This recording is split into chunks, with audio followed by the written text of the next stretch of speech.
All right. I don't have anything to talk about, so we're just jumping right in. Welcome back to Guild Wars 2. We were playing on our funny little warrior. I feel like stream is going on so long you've neglected to keep your stitches all connected. No, I have been taking care of myself. I just have bad insomnia. I have bad insomnia, and I haven't, like, I've been, how do I phrase it? I've been asleep, or not asleep. I have been, like, struggling to fall asleep, most nights, and, like, when I'm not streaming, I'll, like, try to get a lot of free time to myself, so, like, I won't always instantly go to bed right when I should, which is my fault. I shouldn't be doing that, but anyway, point is, I am taking care of myself. I'm just, like, insomnia is hitting me, and I'm not, like, managing my insomnia well, but that's not, like, anything to do with this marathon. That just happens anyway. Stop with the bad insomnia and do the good ones like they did with Spider-Man, right? So true, actually.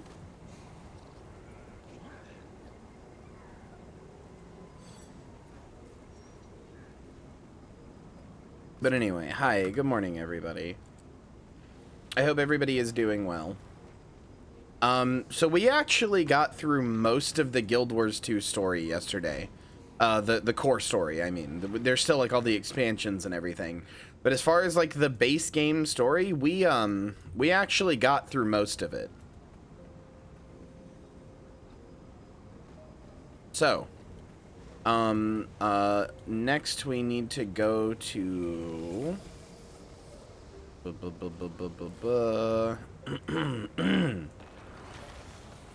Next place we need to go is back to the Durman Priory so we can speak to Gix, because we are on red alert for some reason, according to the quest name. Oh, well. Thank you for food.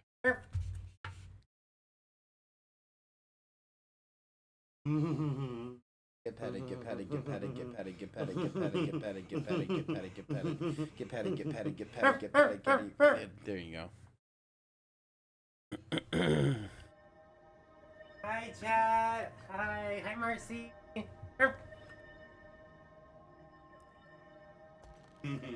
Hi, Eve. Welcome in.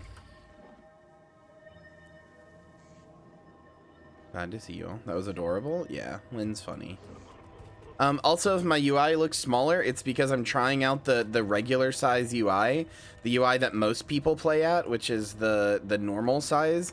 I've normally got it in large, but I always feel bad about that because it definitely, like, stretches the like the textures and stuff and makes them not look as good. But also, like, you know, this is the UI everybody else plays at. I want to try playing at it too, even if it seems so tiny to me. So tiny. Anyway, all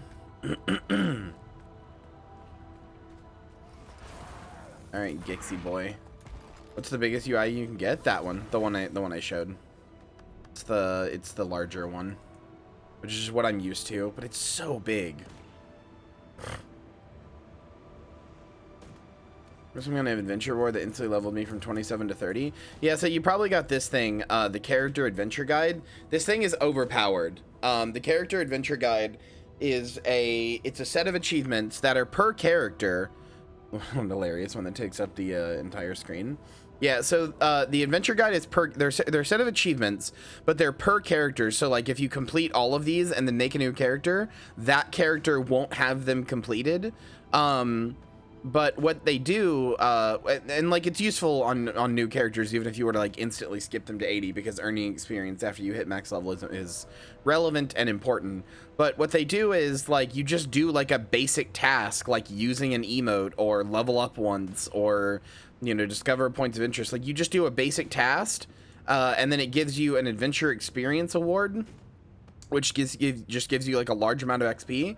When you finish all of them in one volume, it gives you a fuck ton of XP, like just an absolute metric shit ton, and it will jump you up, like, multiple levels. If you do this, you can, like, ramrod through levels really quickly. I got volume 4 and I was at level 74, 75, and it fucking launched me to 79.5. Yeah, that sounds about right. Alright, on red alert. Personally, I'm up on Melancholy Hill, but... you know.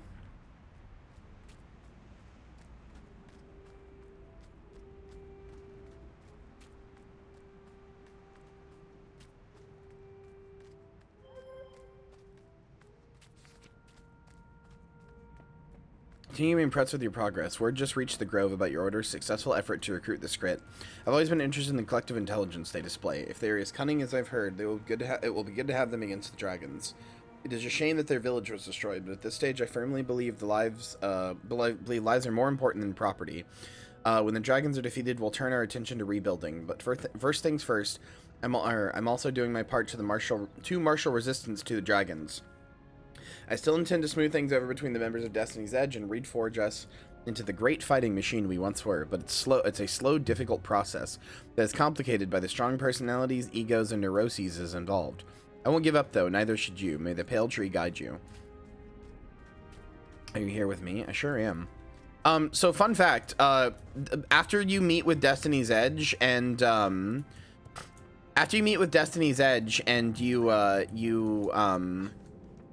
like they all say go fuck yourself or whatever, and they leave.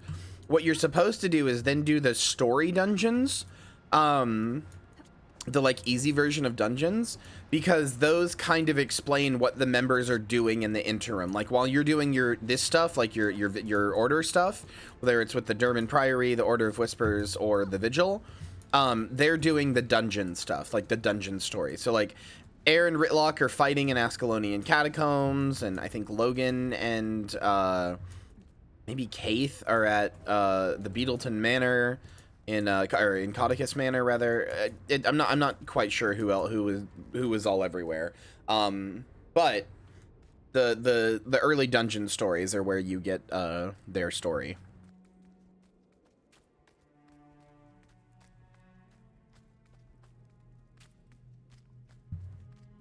Which reminds me, we need to do Codicus Manor at some point. I need to do it with the Goomfies. The dragons are a threat to everyone for Tokchak. Oh, hey, it's for Tokchak. Has joined the fight against them. We're small, but we have no fear. Squid will be Siren. friends. You'll see.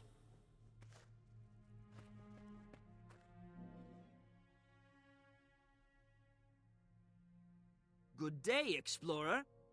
Siren and I have been discussing your recent ordeal. It is tragic, simply tragic, that such destruction was inflicted. I cannot overstate it. The dragons must be stopped. The one bright spot in this whole situation is that your actions have saved many lives and gained allies for the Priory. As steward, I'm pleased to promote you to the Priory's highest active rank, Magister. Thank you, Steward Gix. It's a great honor. Congratulations, fellow Magister. Celebrate all you like, but I need you to run a small errand as well.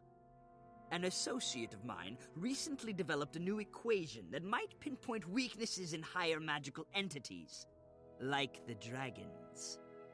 Maeva has offered the Priory a copy of her research. I want you to go to Lion's Arch and... That was a fast promotion? Not really. Sounds like fun. I'll meet you at her house. It's on the beach, near the Western Ward. I'll meet you in Lion's Arch. Alright.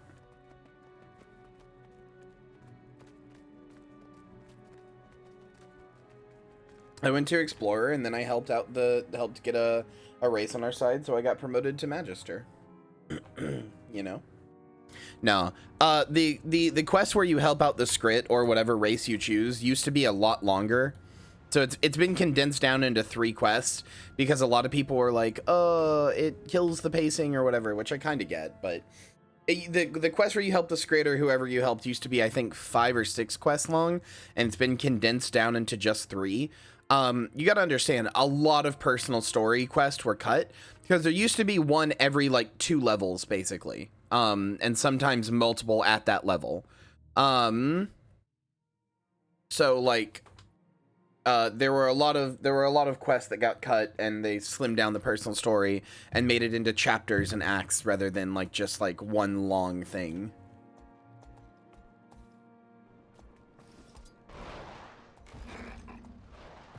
All right, let's go meet Siren. It's mostly been for the better, is even as somebody who likes the core story, which is a very unpopular opinion. Like, me liking the story that I'm playing now is a super unpopular opinion. Most people generally do not like the story at all.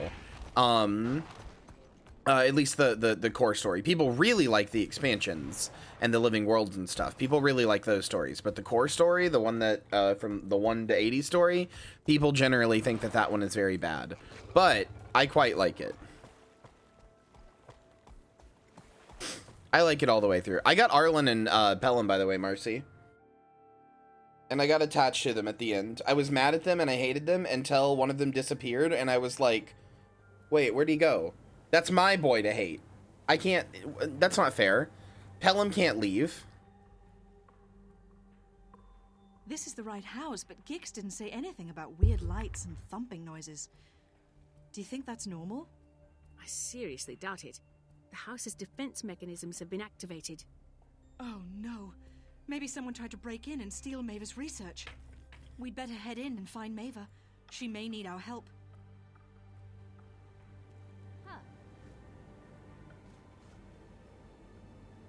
Come on, you silly little elementalist. Oh?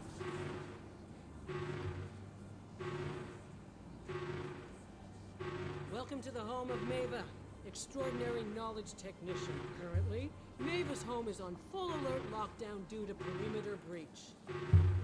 Visitors will be politely greeted and summarily destroyed. What the heck? Please remain calm as the hospitality. How's Best Girl doing? I don't know. Ask yourself, silly. Combat protocols active. Restricted weaponry unlocked. Prepare for death. Have a nice time. Shake it off. I like the core story, but like I said, it is for the best that it got slimmed down and that it got separated into chapters. Even if I originally played the whole thing and liked it. But like, it's true, there was a lot of tedium that just kind of like was weird and out of nowhere.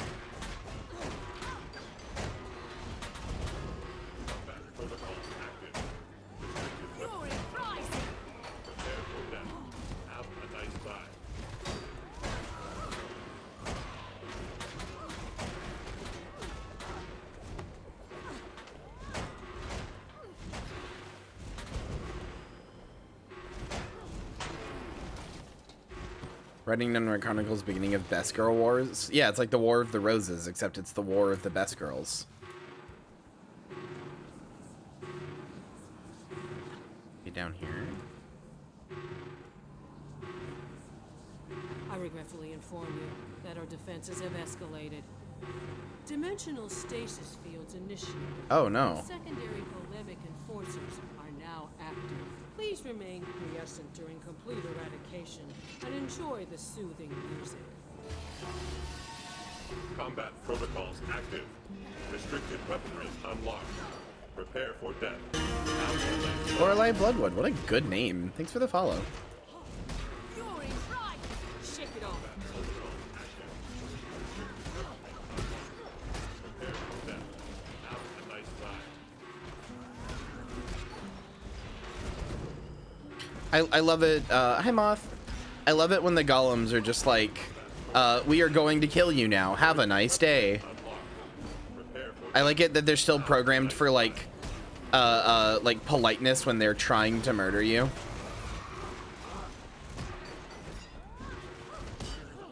Adrenaline surging. Looks interesting. Do you even know what the War of the Roses is about, or are you just naming a war you've heard of because I refuse to believe you have any idea about a deep-cut British history? I don't know entirely what it's about, but I know it was like a... I know about it. I know that it was a war in British history. I know that it was between, I think, 3 different families. How may I assist? I know various things about it. I don't know the whole story of it, though, no.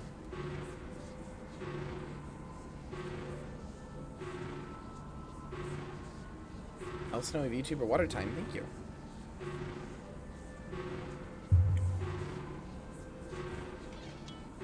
Also, I know there's a Yu-Gi-Oh game that's based where you play as like Yugi and Kaiba and everybody else, but it just takes place during the War of the Roses. They're just they're just very funny. They're just very funny little like Yugi is just a kid who's like one of the families in the War of the Roses. She invented a device called the Dimensional Anchor. It stabilizes dimensional rifts. And there's got to be one around here somewhere.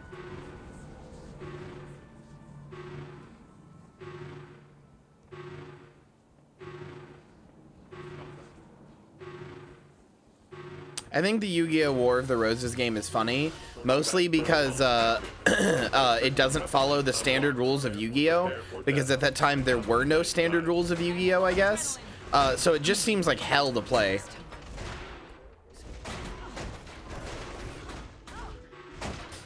I only referenced the War of the Roses because it, you know, roses are like girls, roses are pretty. And it was the war of the best girls, so I was like, oh, like the War of the Roses. It's a pretty like feminine sounding war, you know?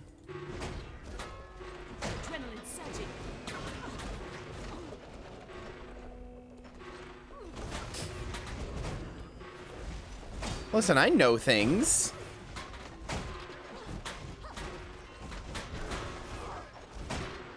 Like roses, girls will stab you if you grab them wrong. Yeah, and also, did you know that this rose has thorns? Here they are. If you play a Sylvari and you gain the boon might, you will hear them yelled at constantly. This rose has thorns, and here they are. Just constantly. Sentient alarm. Are you joking? Could you imagine if this was like your fucking like morning wake up alarm? It's just like shocking the shit out of you. I got the tail carving to Quaddles and I have a guild thing to decode a guild with. Oh, I have that too, actually. I have that in my bank. I've never actually had a chance to use it though. I can't go on for long. Occasionally Yuri Rising. No. Not Yuri Rising, you fool. It's Fury Rising.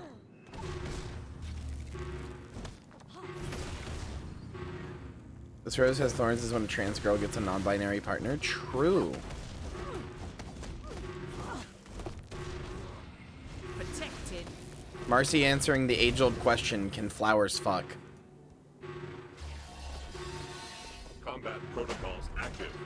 Restricted weaponry unlocked. Prepare for death. Have a nice time.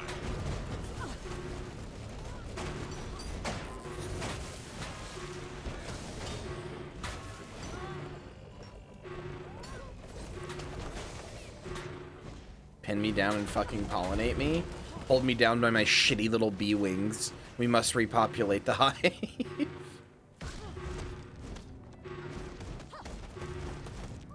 My adrenaline is full.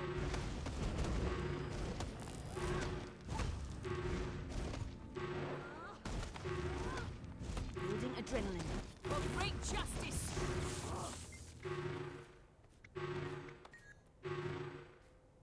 Oh, okay, there we go. Restore Mava to this dimension. Okay. How rubbery that stamen.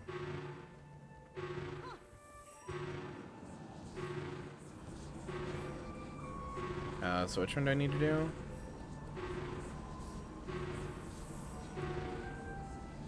Get back here, Stupo.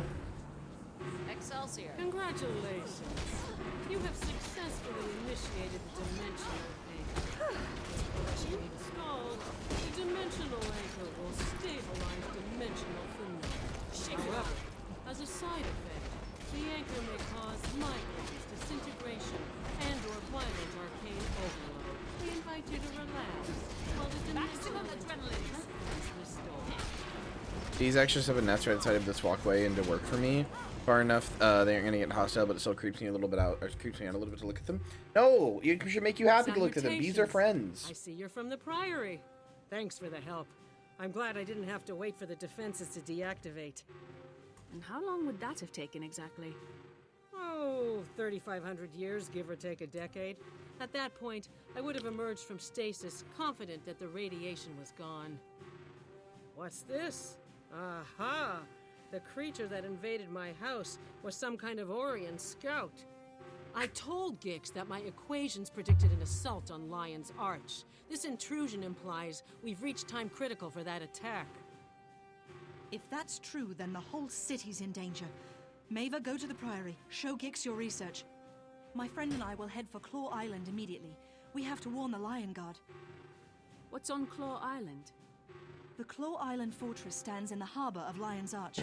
It's the last defense against invasion from the sea. If Zaitan's going to attack the city, its minions will have to fight their way past the fort.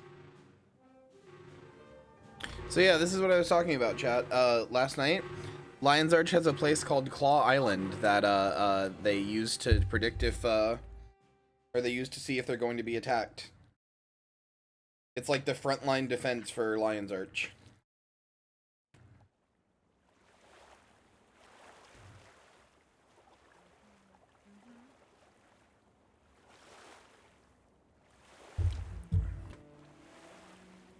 It's like, if you wanted to attack Lion's Arch from like this area, from the Shiver Peaks, you would have to like, you would have to deal with like, you know, Lornar's Pass, which is where the Priory is.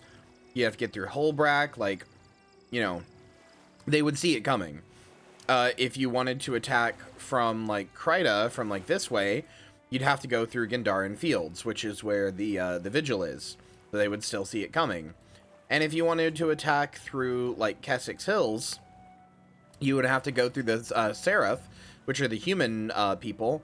Like, they're all in this area, so they would see it coming. So no matter what, Lion's Arch, like, your Lion's Arch is defended on these three sides. But you could just attack from anywhere here in the ocean, and nobody, like, you could just, like, if you were, I don't know, here, you could just sail your happy ass through here directly into port and attack. So, to combat that, they have an island right here called Claw Island that stops people from coming that way, because they can warn them that, hey, somebody's coming this way, and also it has its own like defenses of its own.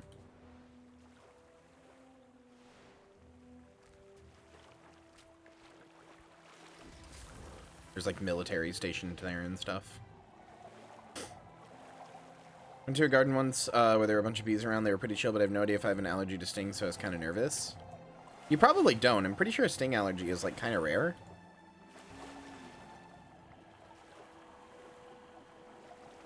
Yeah, you can fuck your friends in Baldur's Gate, apparently.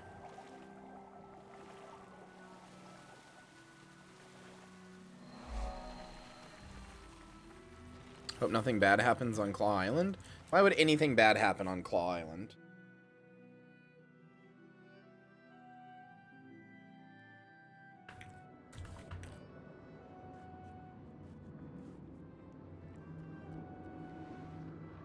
Here we go, Claw Island. The creature we found hadn't been in Lion's Arch long. We may still have time. We have to find the Watch Commander and convince him to ready the defenses.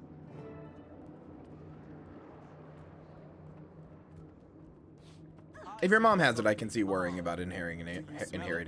Smell? No. But the back of my neck keeps itching for some reason. I don't like this. Something's definitely wrong.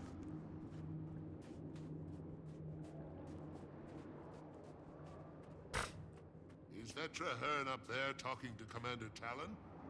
What do you think he wants? Traherne, the necromancer? Comes through here every few months on his way to Ore. That guy creeps me out. Why? Because he's a flower? Dickhead. You just hate Sylvari, don't you?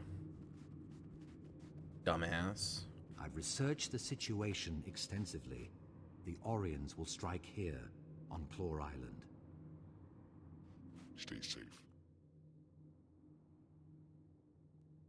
Traherne, it's been a long time. You study Ore. Have there been any signs of an attack on its way? Valiant. Yes, Claw Island is in great danger. Thank the Mother Tree that So, you're here as well. So, if you're not Sylvari, this is the first time you meet Traherne, I Thank you believe. for meeting with us, Watch Commander Talon. We have grave news. One of Zaitan's minions breached No, the I'm city still gonna do the and 24-hour destroyed stream. it, but the creature was likely scouting for a much bigger force. An attack is imminent. A what? That's extremely unlikely. We've seen no sign of an impending attack. If there was to be one, we'd know of it. By the bow, Siren? May the tree watch over you, young one. How's the Priory treating you? Firstborn, it is an honor to see you again. I'm so glad you're here. Something terrible is about to happen. Traherne, this is my dear friend. One of the kindest and most dedicated magisters in the Priory. Mackie Chibi. Magister, this is Traherne, Tyria's foremost scholar on Zaitan and Or. He's a hero to me. Commander Talon, I can confirm their information. Zaitan's servants are indeed approaching. A fleet of dead ships has launched from the Straits of Devastation. Oh yeah, bumblebees exist in the The US. risen That's, sail beneath no, a that's cloak dumb of and stealth. wrong. Whatever you've seen, it can't be a real threat. Claw Island can withstand any No, assault. if I go under 24 hours today, Hannah, I'll just, that's fine. Brack and Mira. Once you review our defenses, you'll realize there's nothing to fear. Nothing to fear, huh? I haven't seen you since you helped the Order with that undead gorilla. The drowned Orion one you let out of its cage. Yes, that was a menace. Syrian, you did what? Everything end up well. You did what? I misread the sign language. It was saying kill, and I thought it was saying I feel better.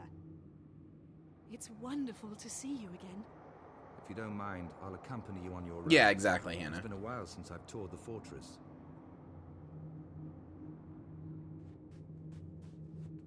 Syrian, why would you do that? Why would you let out an undead gorilla, you stupid ass? Undead coming in. No, we're gonna do Baldur's Gate 3 later. Probably just another trickle of corpses. It happens. No, I think this one will be worse. I just have a really bad feeling. There's a chill in the air. It is beginning. Be on alert. The Orions are planning a major Charlotte. attack against Claw Island. Tell the Watch Commander Talon that the gunnery emplacements are ready. The fortress here on Claw Island houses more 24-pounders than a ship of the line. We'll be ready to fight the Orions. Don't doubt that. Check on Deputy Mira. She's in charge of the beach patrols. The Lion Guard don't understand. This won't be a sortie. It'll be a massacre.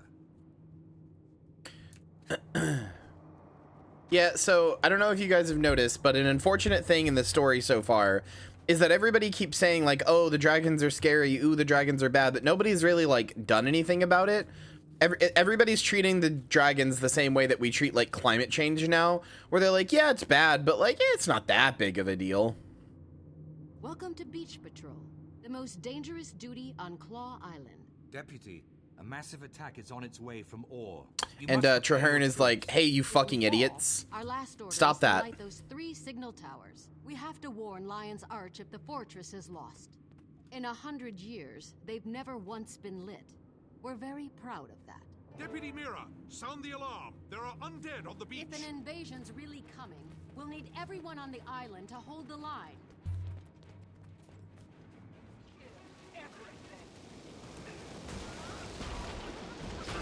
My adrenaline is rising. Shake it off.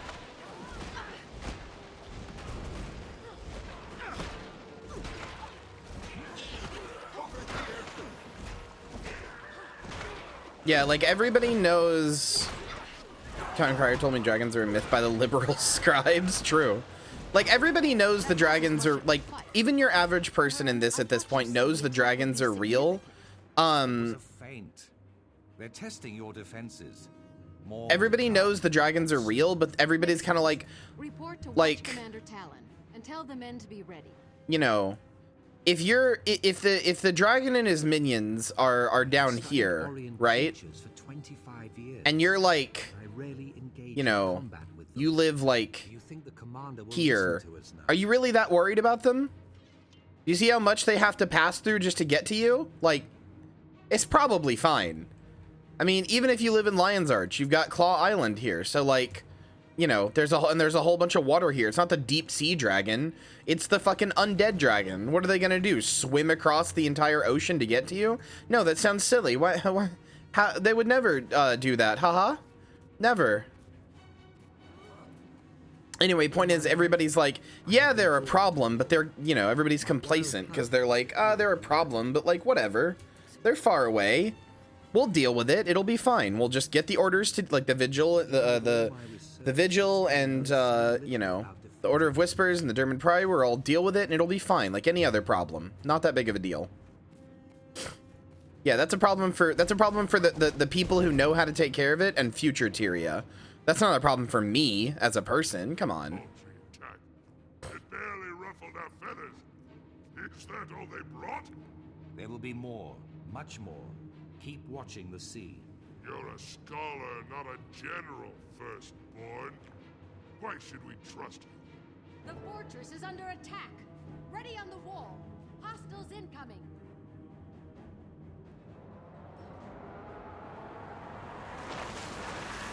Uh-oh. Uh-oh. What's that?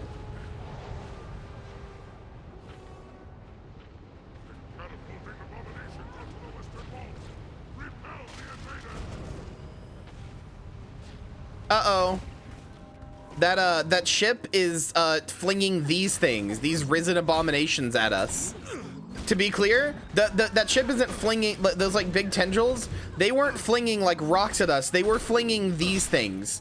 They were flinging giant hunks of fucking meat monsters at us. That's how they're on the wall. You can literally see them. They're also just flinging like actual just bits of noxious meat to like poison us. They do both. They fling ships and these things. Or not ships, fish rather. Protected.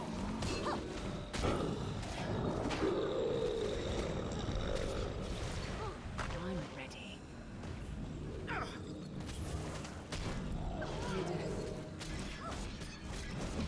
That was interesting.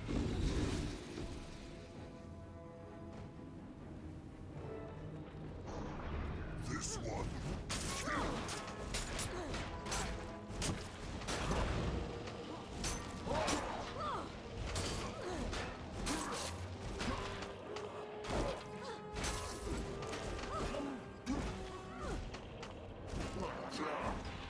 I mean, they do have a lot of guns, to be clear. Nobody said that Claw Island wasn't well fortified. It is well fortified.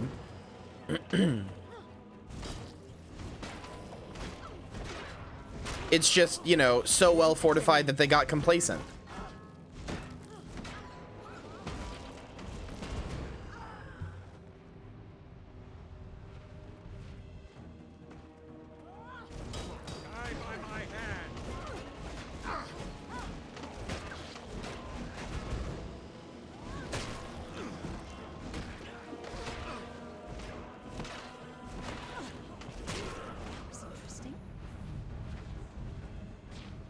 You could solo these 3 dragons? I don't think you could.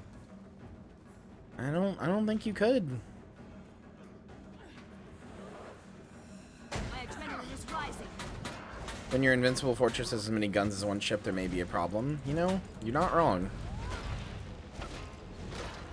I'm full of adrenaline.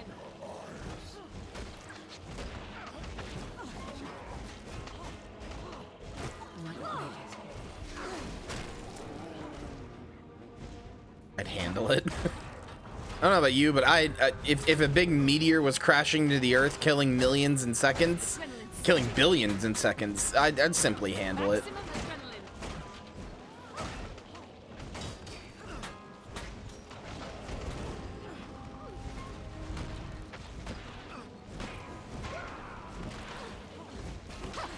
Mother, I could take the dragon. Let me at him. True. Mother, I could take the dragon.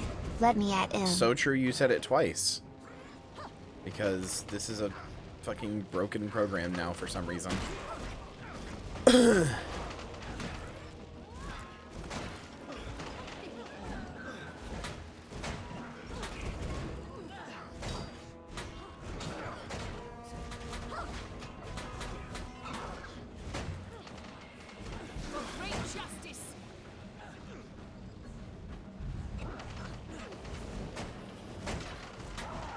What if it doesn't have handles?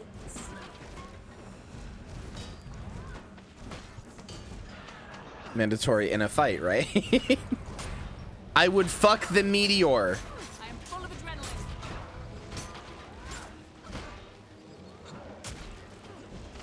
Fury rising.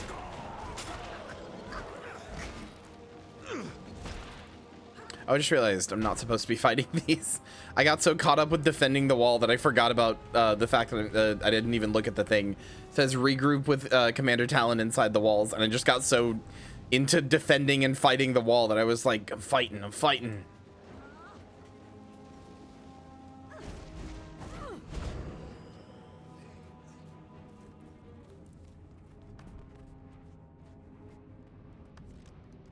Hold on.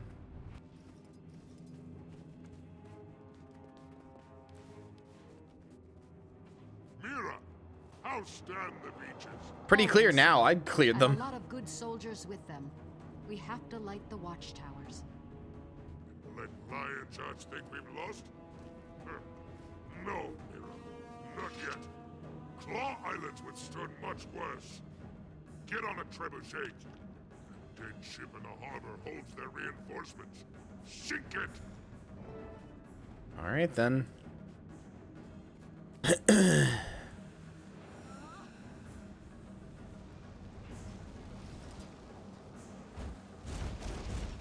Wrong button.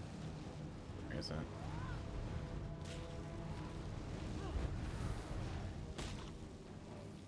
Where's the trebuchet? Oh, they're up there. God damn it.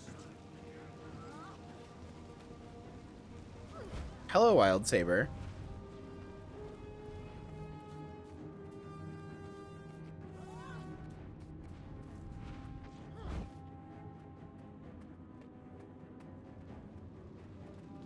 Okay. This way. Then I do a funny little... How far do I need to do this? Do I just hold it all the way? I don't know about that one. I don't know about that one, Chief. I think that one's gonna go long.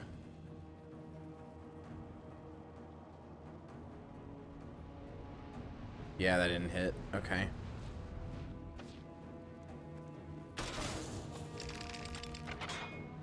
Watch Commander Talon's the kind of person my anxiety tells me I'll become. I'm not afraid of all negative possibilities at all times. Can promise you that you won't.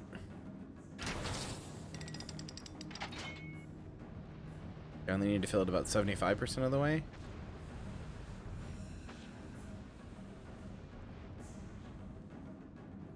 Almost.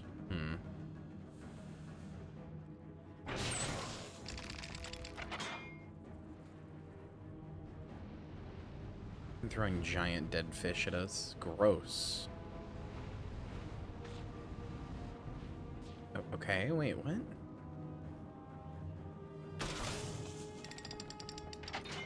It's like right in front of it, but it's not actually hitting it, it feels like.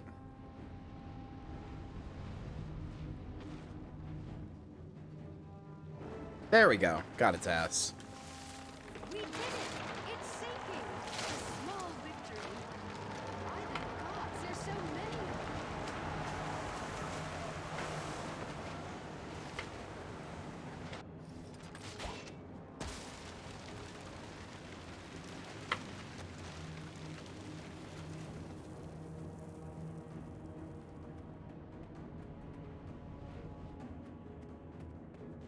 Here, over here.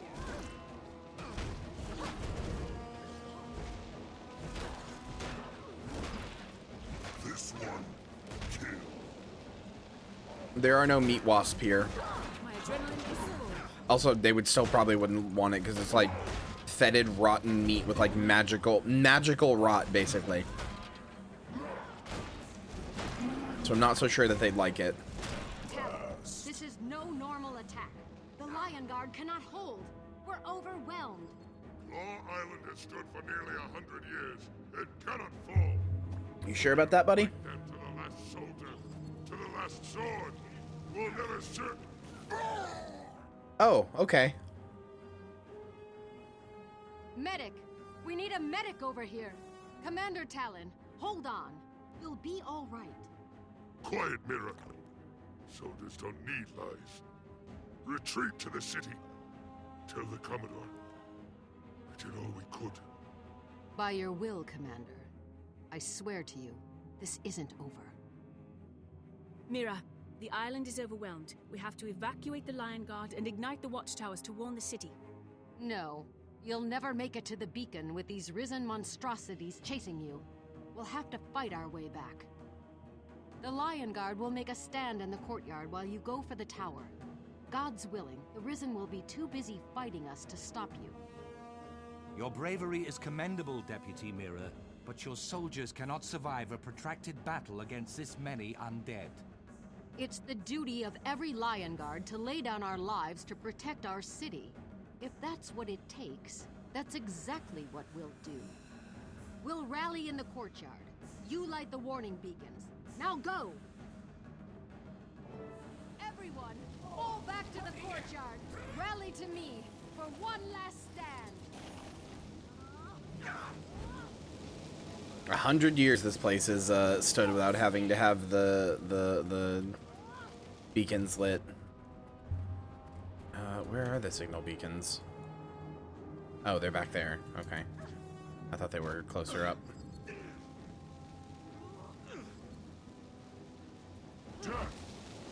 Imagine you have a fortress full of cannons until you operate the wooden trebuchets. Well, cannons have a unfortunately terrible reach.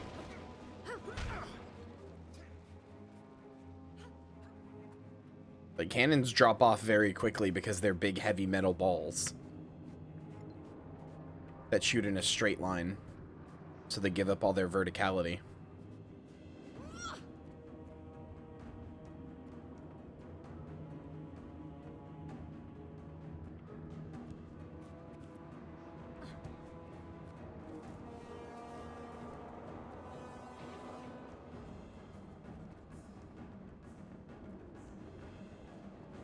I'm not actually sure how to get up there.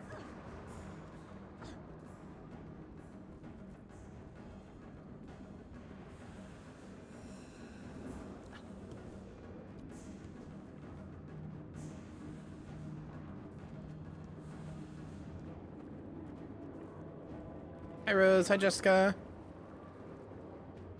Oh, that's not it. How do I get up there?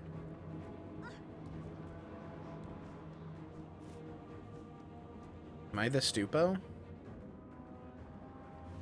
I might be the stupo.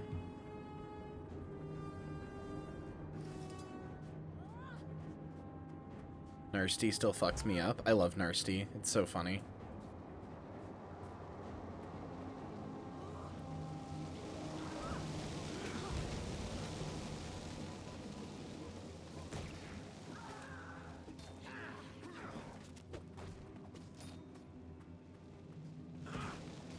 Leave me alone, fuckos.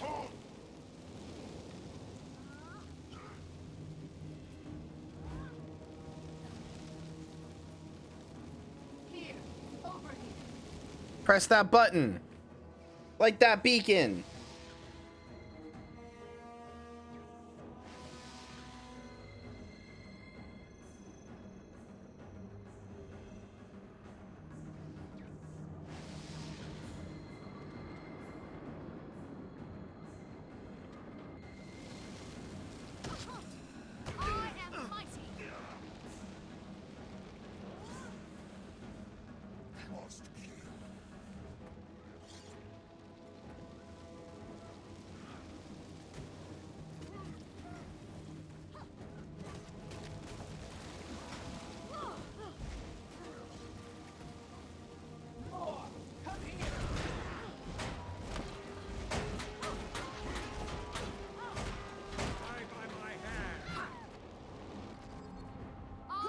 Shake it off.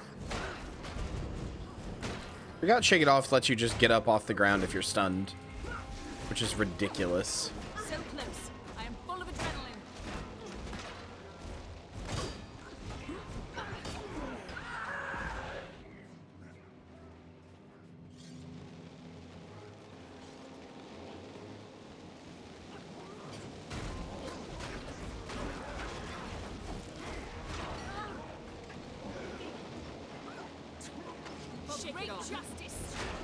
Well, Mira kind of got a lot of dudes around her, huh? And they keep fucking knocking me down.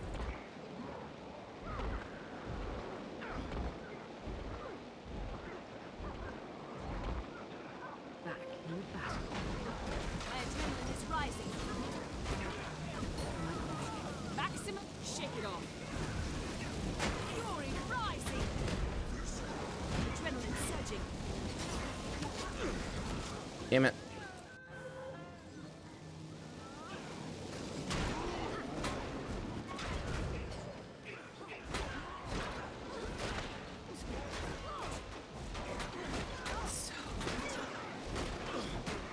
I just don't know why there's so many on Mira.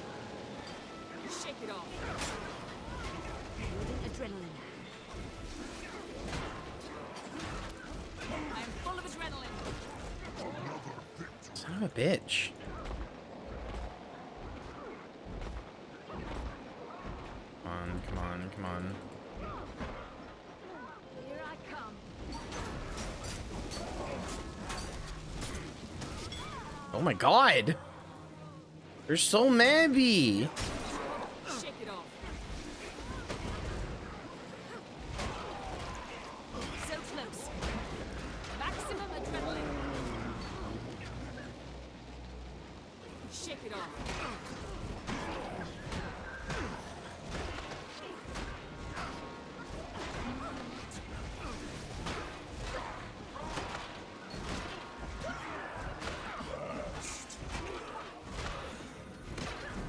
I still want to know why the Ints have, like, wives they're super divorced from or whatever. Like, what the heck are your Int wives? Hey, whatever. Fuck you, Mira. They're just gonna keep spawning on you, then fuck you. Not my fucking problem. They literally lost them? What? How? What did they do? Why are they divorced?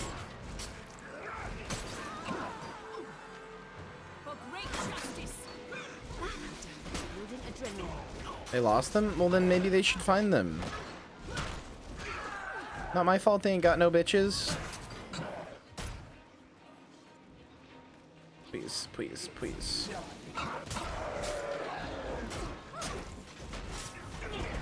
You know, making a compelling argument that they can't hold out if I can't hold out either. Jesus. Shake it off.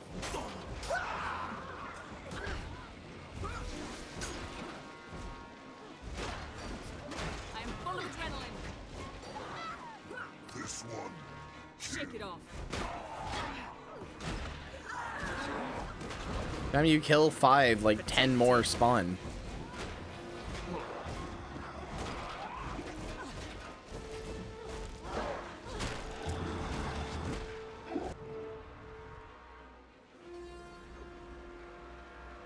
Oh, hi. Hi, Tequaddle. That's not actually technically Tequaddle, but it's Tequaddle's model. So, hi, Tequaddle.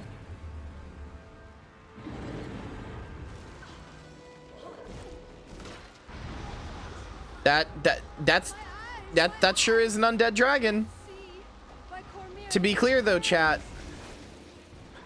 To be clear, chat, that's not Zaitan. That's an undead dragon, but that's not Zaitan. That's what's called a dragon champion. They are like mini dragons that the dragons can make that are like they're like strongest warriors basically, but they're not actually like the dragon. The dragon's servants will never let our ships sail.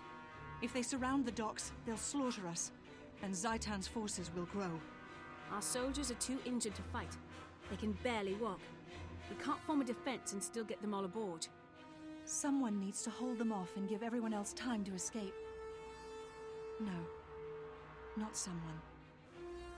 Me. No! Can't win against those monsters, Siren. There are too many of them. If I can keep them busy, it's enough of a win for me. Gix always said I was an exceptional troublemaker. No! You and I Little met, bitch dragon. I didn't think Stupid about cuck anything lizard. but myself. I wanted fun, excitement, risks. I didn't really care about others. In my short life, you've taught me the most important lesson. Friends will be. That's why I have to do this. No, you don't! I've always wondered what it would be like to go to the Mists. It'll be a new adventure. No, I really like you! Don't do this! I wanted to see.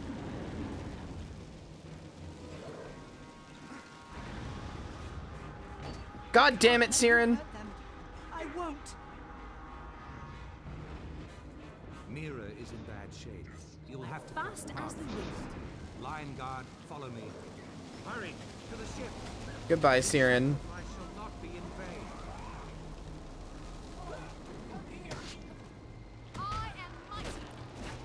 So yeah, your mentor just dies. I knew this was coming, but I didn't know anything about Siren, and now I'm attached to her and I'm sad again. The first time I ever did this, it was with Tybalt, so I watched him die. But your mentor just dies. They make you go through like 10 quests just enjoying their company, having fun with them, becoming friends, and then they just fucking die. They sacrifice themselves on fucking Claw Island. Because of the stupid asshole refusing to light the beacons and not listening to anybody else.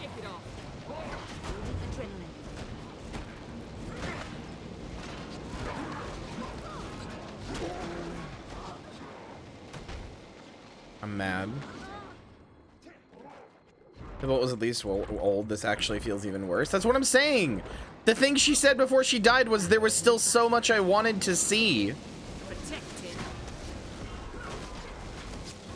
She's literally less than 20 years old because she's not a firstborn. The firstborn are only 25.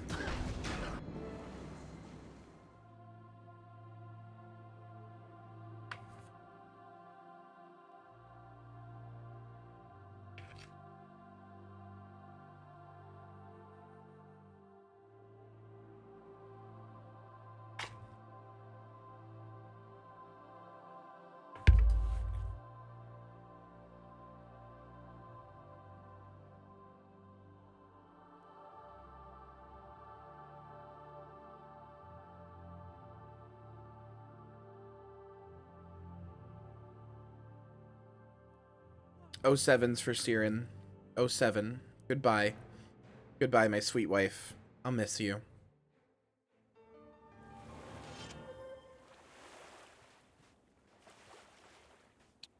The new and improved. I'm so mad that she died. Like, I knew it was coming, and I'm still mad.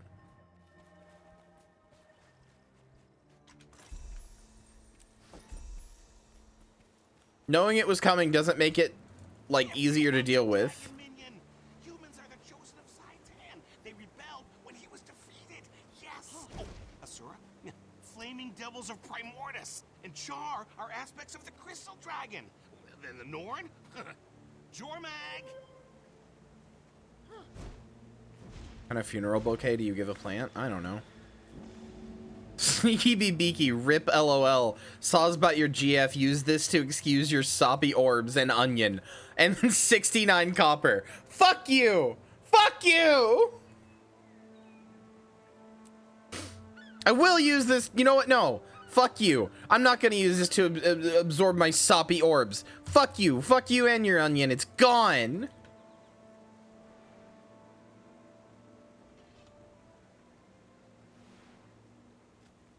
Read the letter from Gix.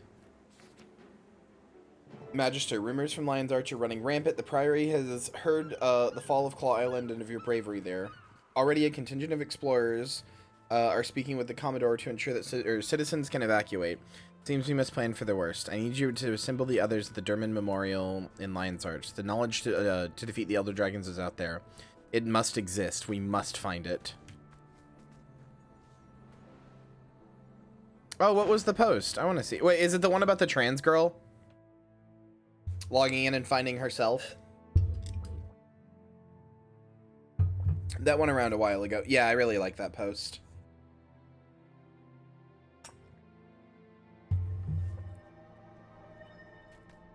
That's a good post. God, I'm bummed! Challenge. What's the post? It's like a trans girl who's like, I logged into Guild Wars 2 after like 10 years and found myself in there. Have this freaking meal. Thanks. Thank you. She did like cherries. I'm sure she would have liked apples too. I also gave you 420. I saw. Thank you.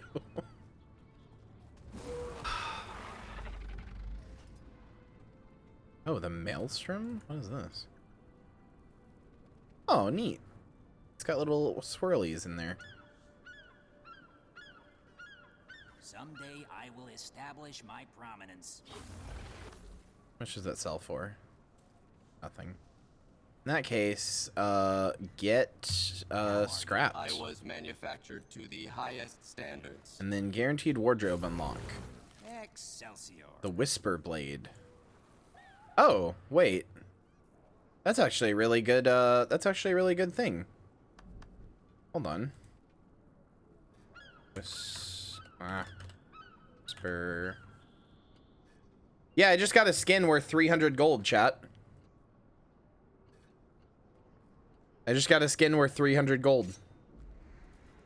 Like, I can't sell it, but I got it unlocked in my skin wardrobe.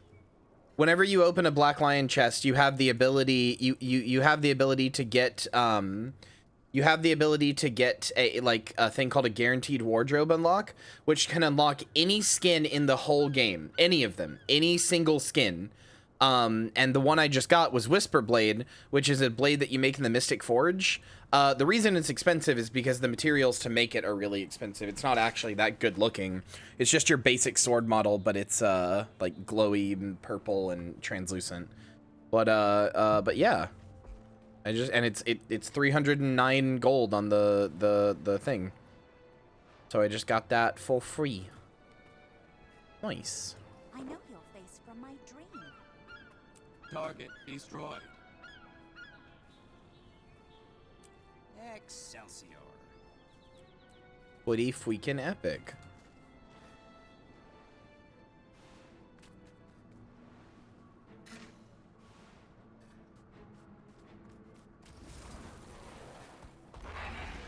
I'm fucking sad about Siren.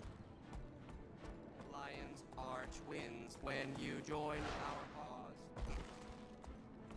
See the trans girl in Lion's Arch? Oh yeah, I guess I should show you guys her, huh? Okay, where is she?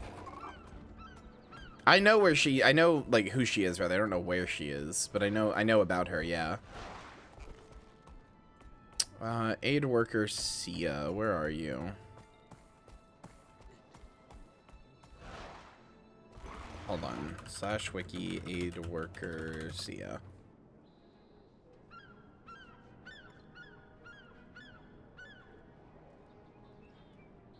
Oh, she's down here at Fort Mariner. Okay, hold on. So, as I showed you before, Lion's Arch used to be... off topic, do you know when we would get guild storage and run out of space for crafting materials, rather donate in the guild and sell them for a few silver? Whenever we get, the guild hall, we can start getting guild storage, I believe. Let me check. I went to the wrong panel. Guild... I'm not actually sure. I can maybe look into it now. I don't actually know. But I do appreciate that, and that would be very useful to do. I think you have to have a guild hall to have a guild bank. So I think most of the things are like things that go in your guild hall. So we've got to get that first. So we need more people at level 80. Okay, this person right here. So I've told you before, chat, that Lion's Arch used to be a different place. Lion's Arch used to be a different thing. Like I showed you the thing in a different area. Remember how I showed you yesterday in the flashback part of the personal story, how it was like a different Lion's Arch before it got like sort of Disneyified, right? So yeah, pre-Scarlet era. Scarlet being a villain that we will meet later. There was a person, there was an NPC there who, when Lion's Arch got destroyed, so when Lion's Arch got destroyed, it actually became like a combat zone. Like you would zone into here and there were like things to fight. And actually Lion's Arch, the town, got moved up to right here in the Vigil Keep in the Harathi Hinter, or the Kessex Hills rather. Or no, sorry, the Gindaran Fields. But this would become like a combat zone, and there were like things to fight, and it was on fire. There were like events to do to like why am I going on my mount? That's weird. There were like events to do and everything. There was stuff to fight. It was like a whole combat zone or whatever. So a lot of the events would have you deal with a person named aid worker Simon, Simon, who you would like bring like refugees to them, and you would like they would like help you like fight stuff off. Actually, that stuff is back in the game now, so you can see them. But they were like an important NPC during the events of Lion's Arch getting destroyed. They were around before Lion's Arch got destroyed as well. But during the events of Lion's Arch getting destroyed, they were just like an important NPC. They weren't like important to the story, but whenever you did events and stuff, it'd be like, bring stuff back to aid worker Simon. Anyway, after Lion's Arch got rebuilt, this person got put in. Beautiful, isn't it? After Scarlet attacked the city, the statue was rebel. Now look, this statue... I actually don't know what statue she's talking about. Oh, she's talking about the Aerodome, this thing. The statue was rebel. Now look at it, more glorious than ever, just like Lion's Arch. Have we met before? I was one of the aid workers in Bloodtide Coast after Scarlet's attack. I'm Sia. Back then, I was known as Simon. Thank you for your service. What prompted the change? Scarlet destroyed so much in the blink of an eye. It reminded me how short life is, and how we should spend every moment embracing who we are. That's brave of you. Thank you. Being a mesmer makes it easier. Take care. So, like, this is just a trans person using mesmer magic to turn themselves into a hot girl.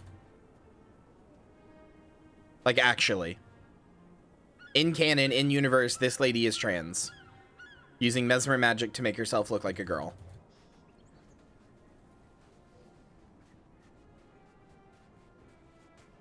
Since, like, HRT and stuff doesn't exist.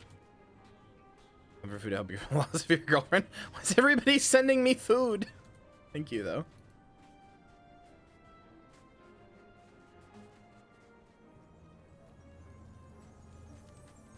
I've always been a little iffy about the fact that she's like, oh, by the way, this is my dead name. I was Simon.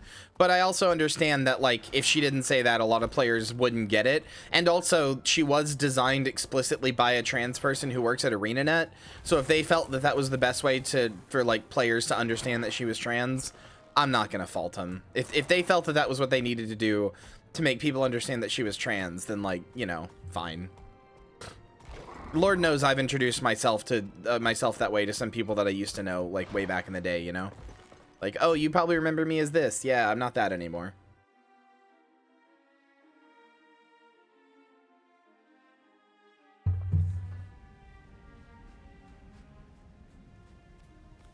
Hi, Gix. Hi, Traherne. I'm pleased you're here. Remember her awakening. She was such a brilliant spirit. She will be missed. You'd want us to carry on. Magister, is it true? Siren, she's really dead. It's Wahoo. true, Gix. So is everybody else here, basically. I'm glad to hear it. She went out bravely. Because of her sacrifice, That's the true, survivors Joey. reached Lion's Arch. I'd always hoped Siren would learn responsibility, but not like this. She was a turnip-brained, leaf-loving hero, and she will be missed. Siren's courage provided opportunity, but your bravery led us to safety, my friend. I owe you a great debt, Magister. You may not be a member of the Priory, Traherne, but you know more about the Oriens than anyone in Tyria. What do you recommend? These undead are commanded by a powerful wraith. He'll remain hidden while his minions carry out the slaughter. So, we must discover the unseen, I believe the Priory has an artifact that will aid us.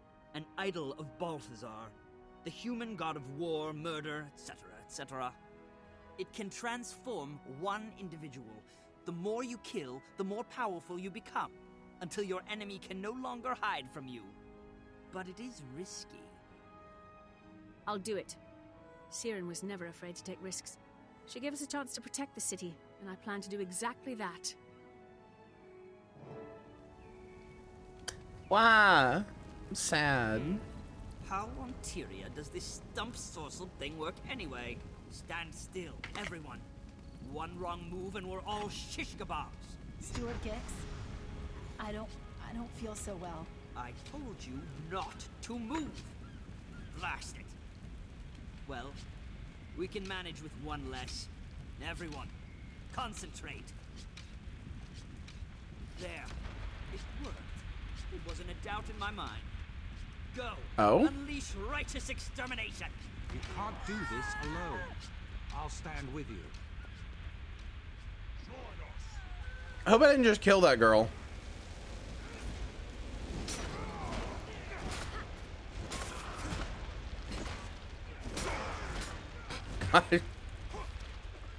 Got some news from the island. They were able to recover some of the remains.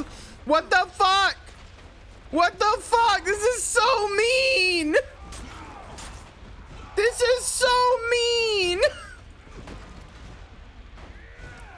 Bowl of salad a la consortium, head of a cabbage, 2 leeks, bowl of basic vegetable soup. What the fuck?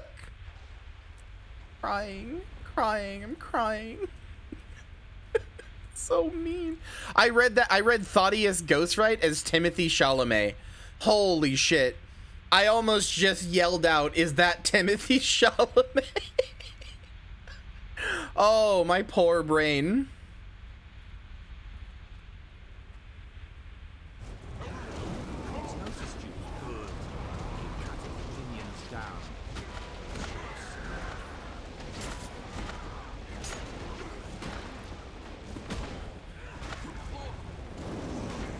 Dude, this fucking weapon rips. Can I just have this thing normally?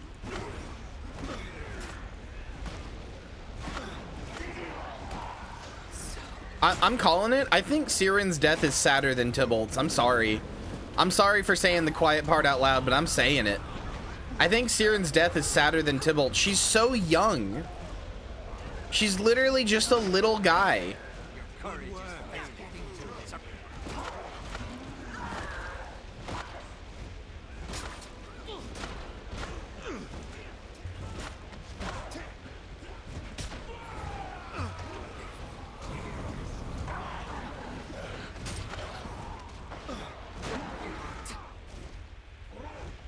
I mean, Tybalt's really nice too, but yeah, Tybalt's an old man. Once I wrote the histories of Kyria. Now I write it. Why does he keep disappearing before he finishes his lines? What the hell? He keeps like saying something and then just disappearing. Not sure if this is bugged or not.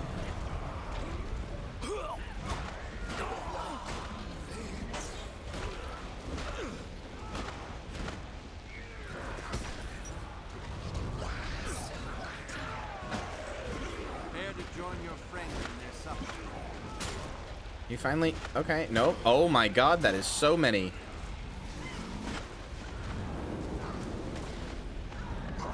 Oh my god, ow.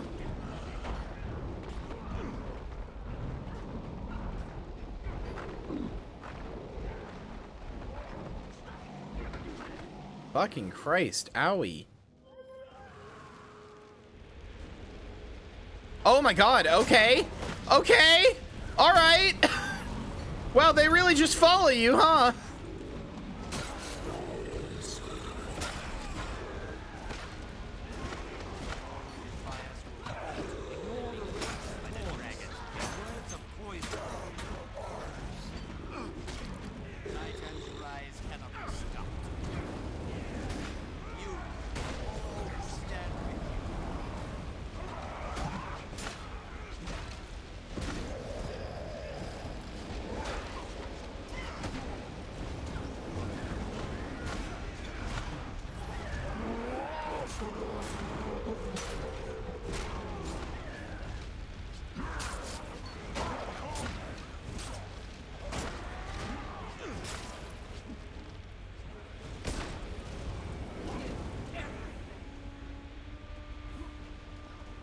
I'm trying to gain power from the slaughter of my enemies, but I don't know if it's working.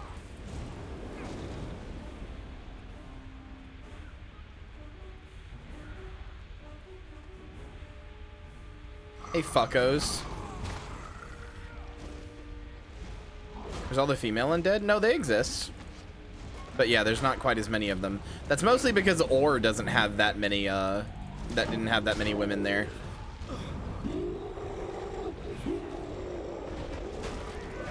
Oh yeah, no, the dash is very strong.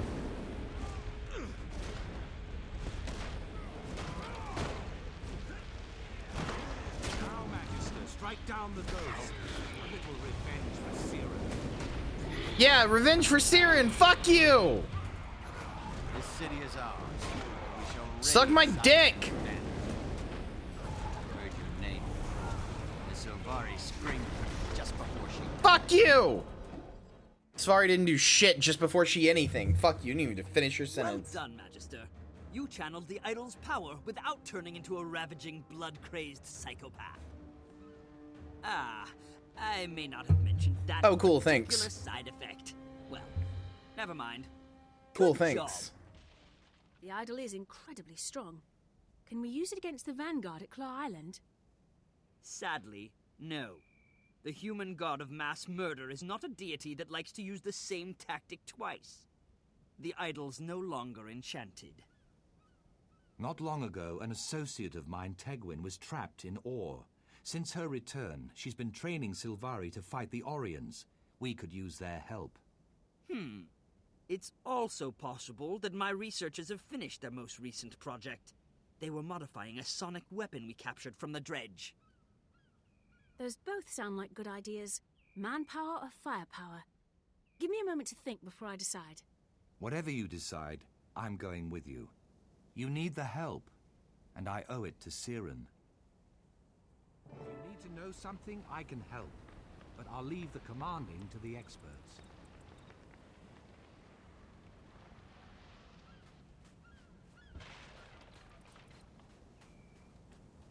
Are you well?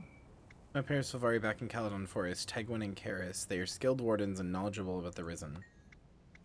As well as either of us, they can hold their own in a fight, and then they're working Sonic Harmonizer. Dredge technology? Nah, I'm going with you, Traherne.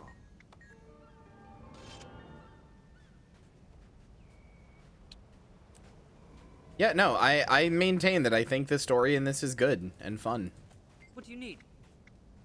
And you think you meet are somewhat odd. Baron and Pharaoh have worked together for so long that they've developed a form of shorthand. It's difficult to parse. Oh, you mean like me, Marcy, and Balgo? Also, I found out the developer who added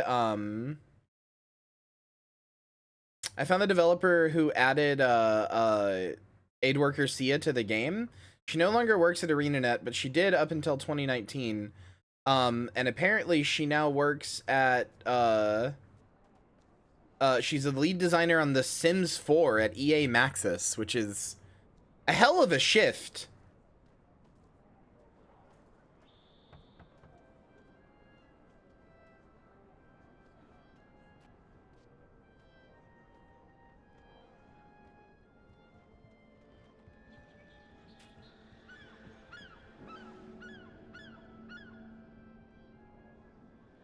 I have this waypoint for some reason. Curse artifact gives you insatiable bloodlust. Well, I don't mind if I do. Humph. Me eating the cursed artifact that gives me insatiable bloodlust.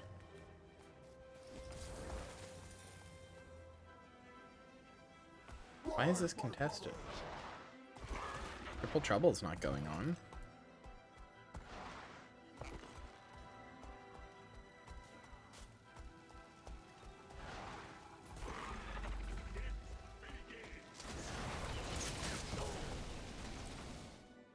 Oh, that concept art rips. Holy shit, that's good concept art. Holy shit, that's good concept art. That fucking rips. It is an honor to see you again. Tegwin, Karis, I'm glad to see you both, but I come with urgent news. You are needed. It's already See that shit, chat? That shit ripped. What's happened now?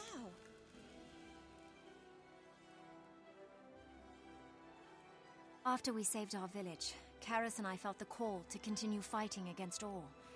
It has become our wild hunt. A proud duty. Tegwin, I'm sure you remember the mirror that washed up on the beach near the village of Anwin. I remember it. I also remember No, I how super its agree. magic forced me into awe, and the terrors I saw in that dark land. I didn't like Ore at all. It felt like Zaitan's teeth were closing around me the whole time we were there. But we're safe here, right? I'm sorry, Karis, but that's no longer true. Zaitan has attacked Lion's Arch. Claw Island has fallen and the city may be next. Oh no! Oh, tumbling turnips! Lion's Arch? It can't be. Tegwin, you and Karis have seen the dragon's evil firsthand. We need you to be part of the Derman Priory's effort to save the city. Traherne, I want to help, but we have duties here. There's a champion of Zaitan in this swamp, and we've sworn to destroy her. Then we'll help. We'll enter the swamp with you and clear it out for good.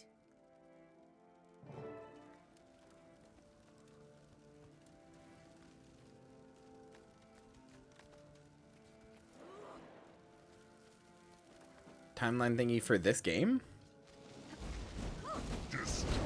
Keep pressing the wrong button and doing that on nobody. So close. This is where you fight one of the triple trouble worms. This is where you fight the amber worm. That's funny.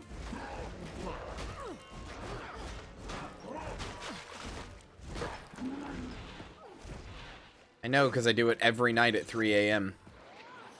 Because it's a free 2 gold, baby.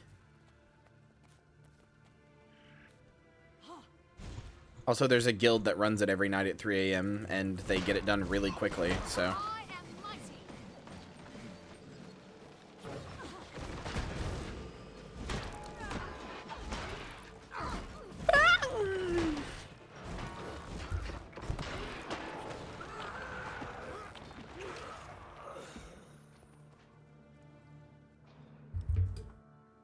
How valuable is gold in this game? Immensely.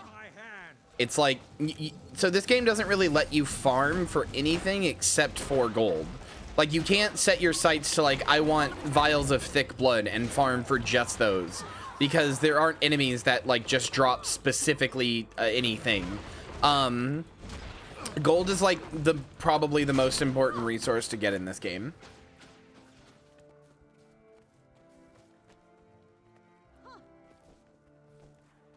So 2 free gold for like 15 minutes of work is insanely good. 2 gold is how much you get for your dailies. So like 2 free gold for a very simple boss fight. Super easy. My adrenaline is rising.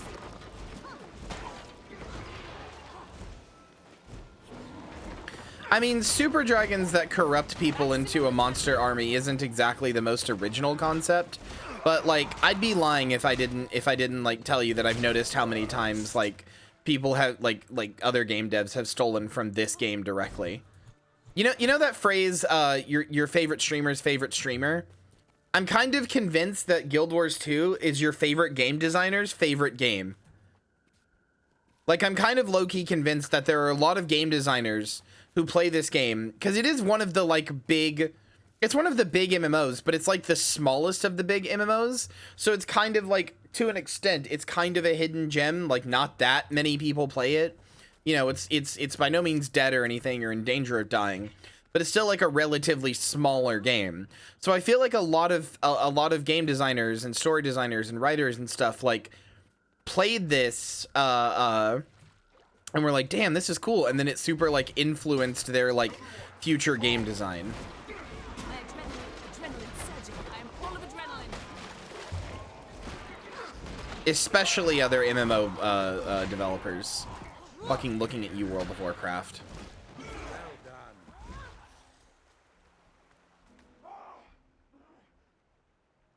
Yeah, tap dodge sucks. Listen, for that reason. Do you hear that? It's their master, Zaitan's lieutenant. She's the one that drives these attacks. Her name is Herbosa the Wretched, and she's quite creepy. Mold in your mouth creepy. Once she's defeated, the undead will scatter. Ready your weapons. That scream is getting closer. Also, not Balgo's fault at all, or mine, or anybody's fault, but very mean that we got Karlach and then had to stop playing for like 3 days. Very mean. Super mean. Incredibly saddening and mean.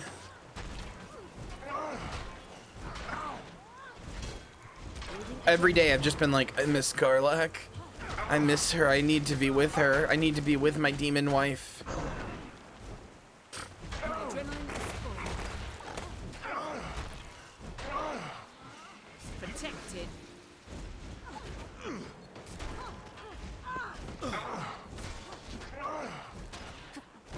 It might mean Mabajoni, or however you say it, was first.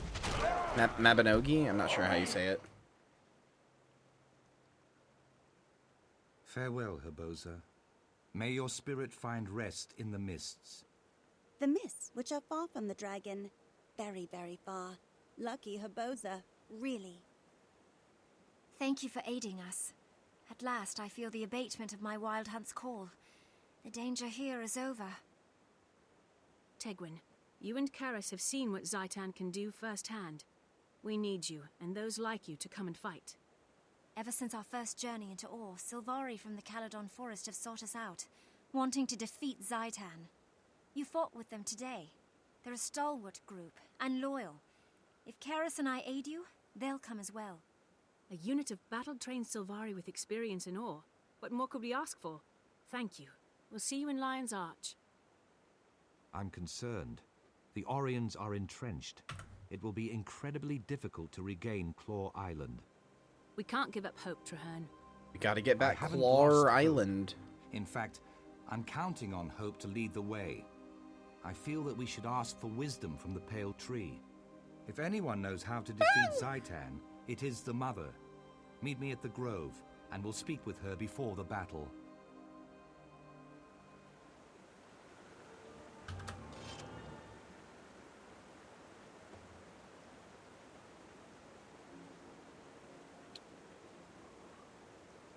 Oh, I actually don't have this skin. That Okay. put me into an adventurous mood.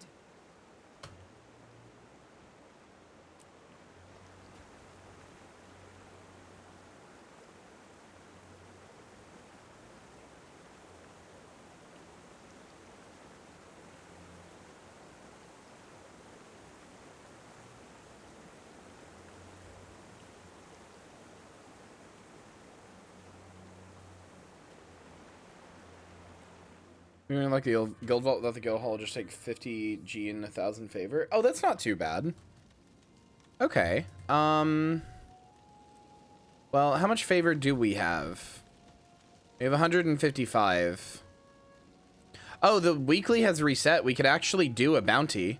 That would get us 300 favor. That's where we'd have to find like a guy and kill him.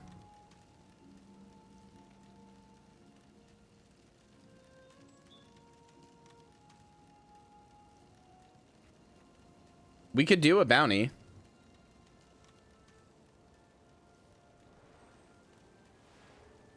Bounty is the quicker picker upper? Correct.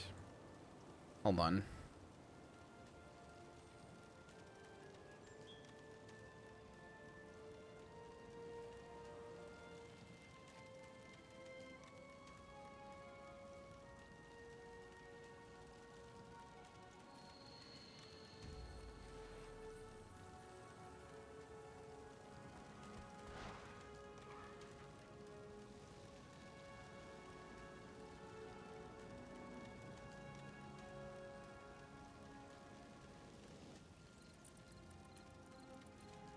Trying to find a thing.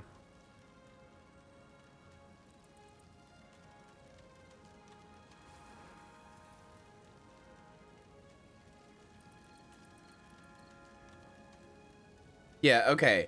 Chat, I don't think I've ever actually shown this on stream. I want to show you just how much WoW stole from Guild Wars 2 with their most recent expansion. Hold on. Take to the skies in World of Warcraft Dragonflight with an all-new form of aerial travel.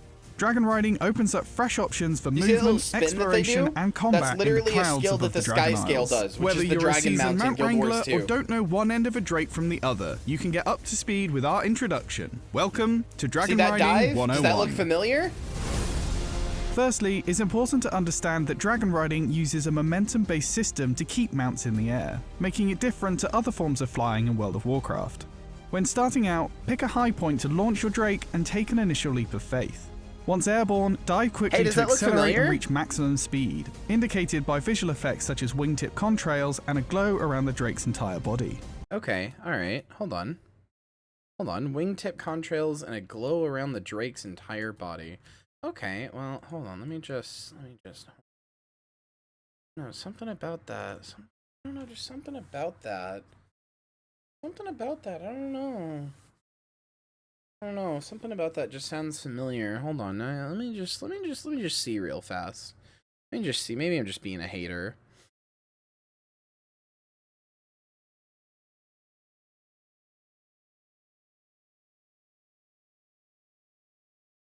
Are the bounties one you can pick up in general? I'm not sure. Hold on. Maybe I'm just being a hater. Hold on. Hold on, we'll see. We'll see. Maybe I'm just being an unfair hater. Hold on.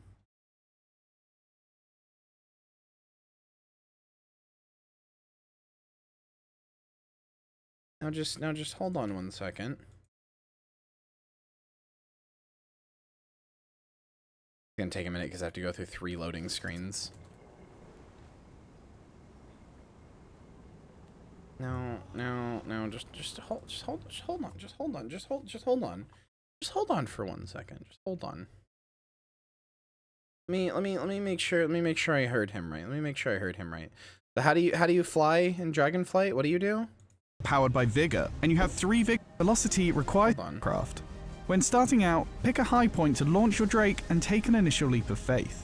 Once airborne, dive quickly to accelerate and reach maximum speed, indicated by visual effects such as wingtip contrails and a glow around the Drake's entire body. Okay, all right. So you let's see. So you jump off of a place, you take an initial leap of faith.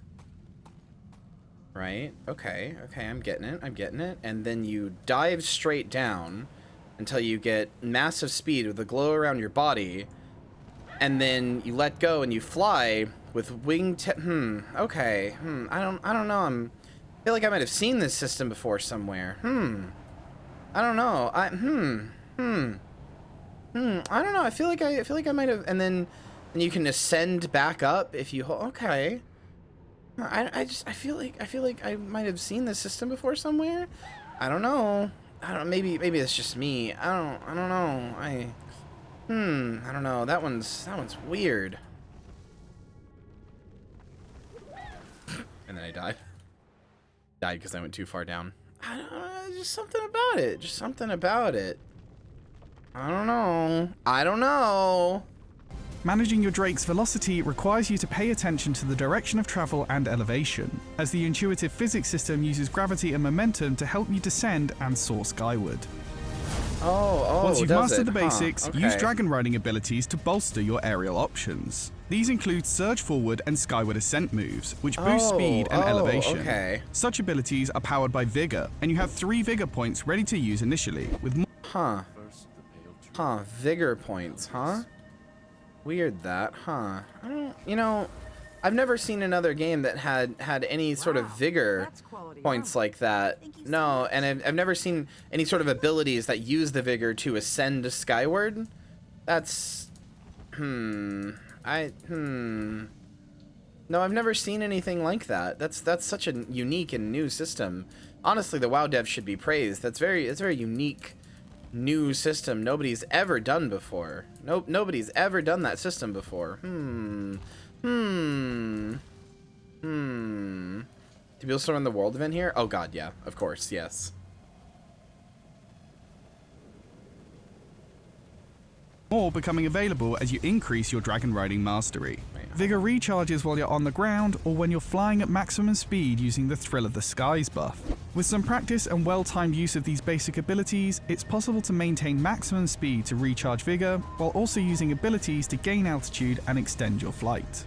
Options for dragon riding are expanded by collecting dragon glyphs, which are hidden throughout the Dragon Isles. Seeking out these hard-to-find collectibles encourages exploration of the various valleys, peaks, crags, and forests of the region.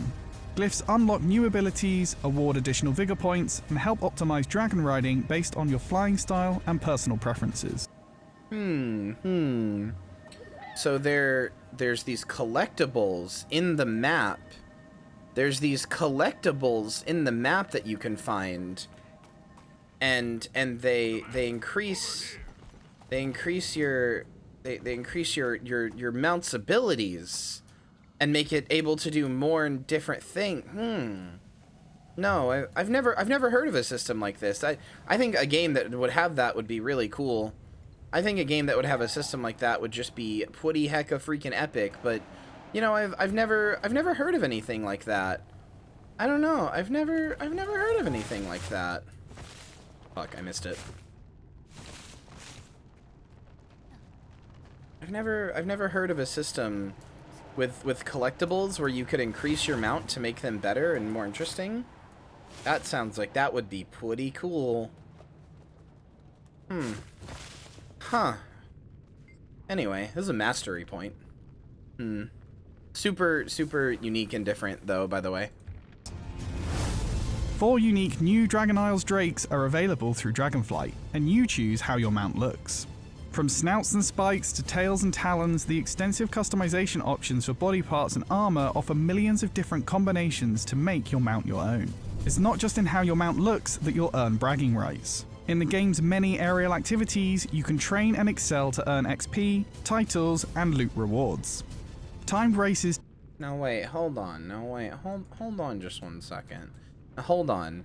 You're telling me that I can do funny little things with my mount, funny little like races and stuff that could like give me loot and stuff? Huh. You know, I've never heard of anything like that. That would be sick if it was true. Yeah, no, that would be really sick if that was true and that was that you could do that. That would be super sick and super cool. Yeah, no, that would be super sick. You get like titles and loot and XP and achievements. Huh. Man, that would just be super. I wish my MMO had anything like that. That would be super sick, honestly. Like, you know, I don't know. I think something about that would just really get my gizzard, you know? People say that? People say get my gizzard?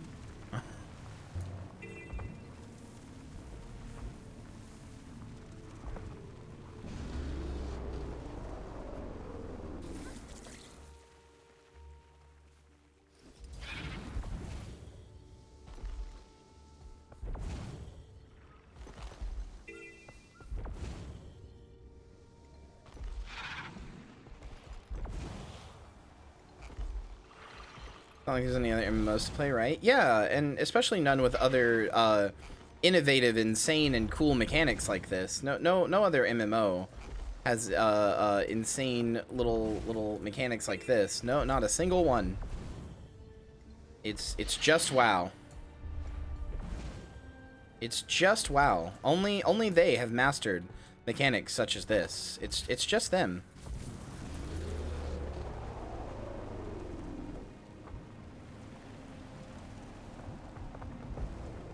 And I would never be such a hater as to say that they might have stolen those mechanics from another game. That would be ludicrous. When has Blizzard Entertainment ever done that? When has Blizzard Entertainment ever done that? You know? Anyway. Hey, what's this? Hey, what's this? Huh. Oh, it's like a fun little thing I can do for achievements and titles and loot rewards. Fuck. And I fucked it up. What's this fun little thing I can do?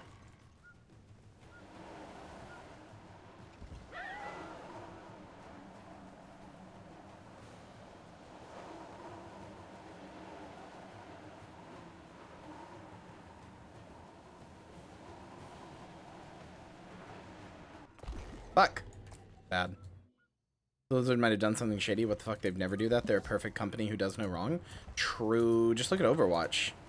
A game that they didn't beef at all.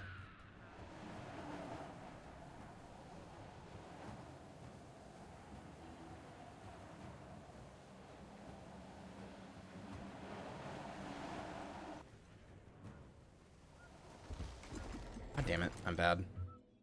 Same bronze, silver, gold even? I know. Believe me, I know. 93 says hi. You get the bit at this point. Now I'm just doing this one for fun because I like this. But, like, I'm Madge, okay? I'll admit it, I'm Madge.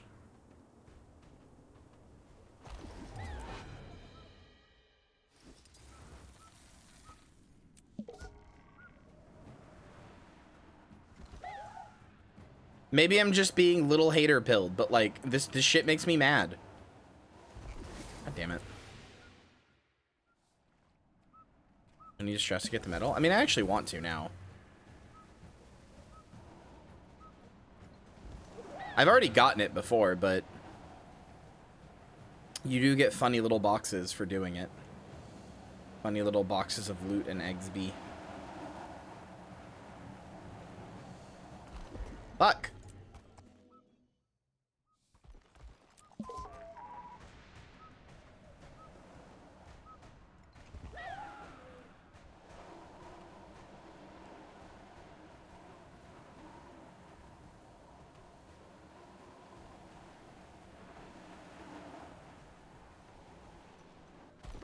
Alright, whatever. I give up. Hold on, what else was in this video? There's still a minute left. Test your dragon riding abilities with tiered challenges that unlock bronze, silver, and gold achievements. Of course they do. They come in normal and advanced difficulty levels and are scattered across the Dragon Isles' varied zones to incorporate different environmental obstacles. In some, you'll seek out free speed boosts, while others require you to apply your knowledge of dragon riding to deploy vigor points to maximum effect. With lots to master when it comes to dragon riding, it's important not to overlook the joy of simply cruising the skies and exploring each zone.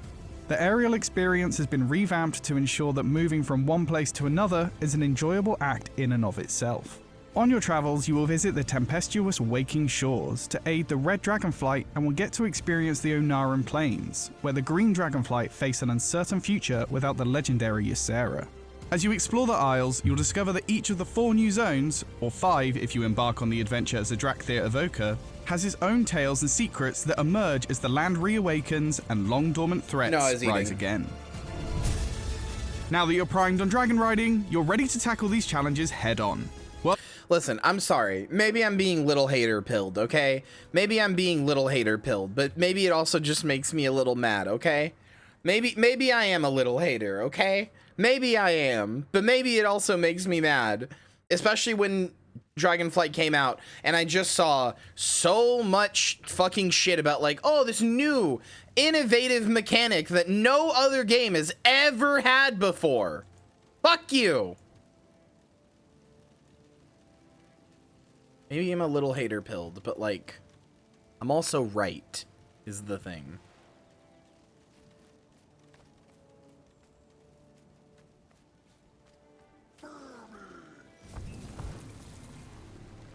Maybe I'm a little tired of my favorite MMO that I think is very innovative and should be more successful getting shafted all the time by people going like, oh yeah, it's got horizontal progression and that scares me because I like the gear treadmill, so I've never touched it.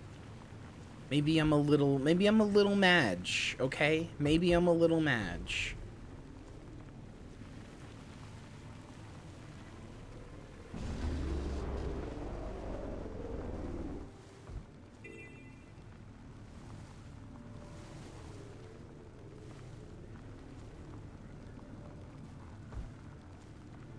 Wait, stuck to the pale tree. Where am I going?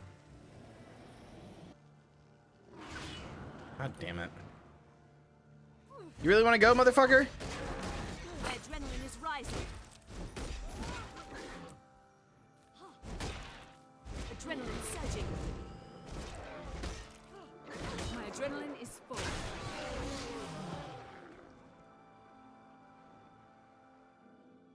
I think people want to play D&D being amazed in D&D is still from other RPGs that have been run for years. Try another game. I don't necessarily, like, if it was just like the WoW devs being like, oh yeah, we really like this thing from Guild Wars 2. We thought it could be cool in our game, so we added it in, then that would be fine. But instead they're like, we're introducing this all new concept, Dragonflight riding. It's like, okay, cool. I mean, thankfully there were a lot of other, like, I'm being a little hater pilled because there were a lot of articles that were like, wow, this sure is just Guild Wars 2's Griffin writing, but there were just as many that were like, wow, this new thing I've never seen before, and it made me fucking mad. Come to me. Let me show you the way. Mother Tree, I am sure by now you have heard of the destruction at Claw Island. Zaitan is attacking in force. The soul of Tyria mourned as her children were cut down by the beast. The land wept, and the world shuddered. My friend and I seek to right that wrong. We wish to fight Zaitan and take back what was lost. Yeah, fight Zaitan for fucking Siren. The answer is at the heart of Tyria's future, and your own. Both of you must face the darkness, become guiding stars in the night. Is it even possible to defeat Zaitan? Only with great courage. I mean, we have no idea. No Elder Dragon has ever been killed. I will show you a vision of your but we future have no fucking clue. and the challenges to come. It is time, my brave friends. Your future awaits.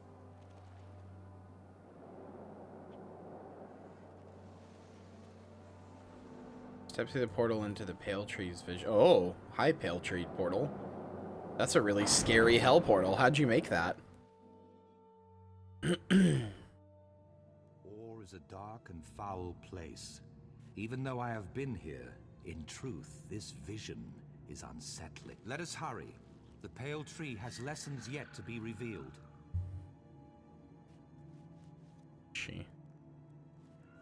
They say that Or was once beautiful.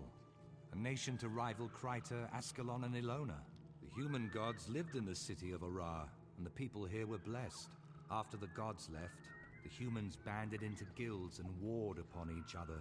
The guild Me too, wars Allie. caused great devastation. The Guild Wars! He said it! He said it! Bat chest! Bat chest! Dragon stronghold. He That said is the your goal. name! Along the way, you will glimpse things that may yet come to pass.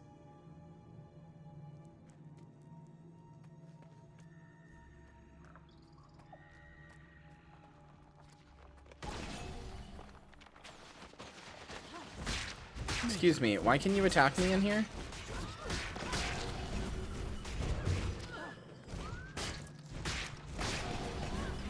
I know that you guys might be a little afraid that your players will get bored without combat, but I think this section would be better without combat. Just a scary look through like a dead world.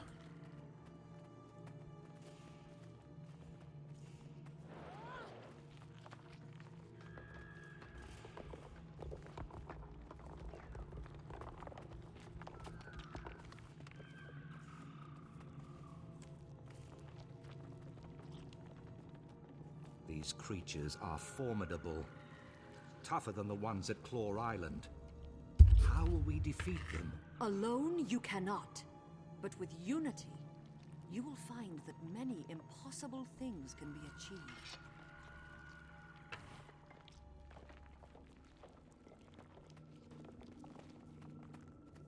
Adventure in a strange land.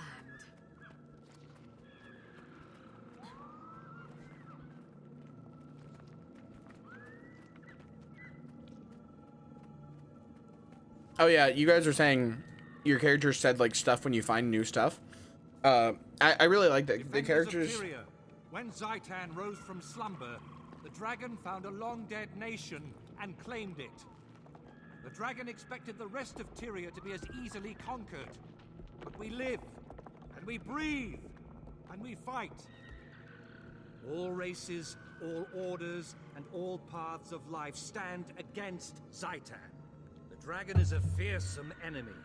It wants nothing more than to paralyze us with doubt. But I tell you this, we are not afraid. We will never kneel. Do you feel that? The dragon hears us. To Arar and victory! Is this a vision of the future? Mother, I do not understand. I'm no general. You must be what Tyria needs you to be, my son. You have more courage than you realize. Yeah, it's true. Fun fact, most of the player base hates this guy. They absolutely despise this guy. Because I guess, I don't know, they didn't pay attention to the story or whatever. What the fuck?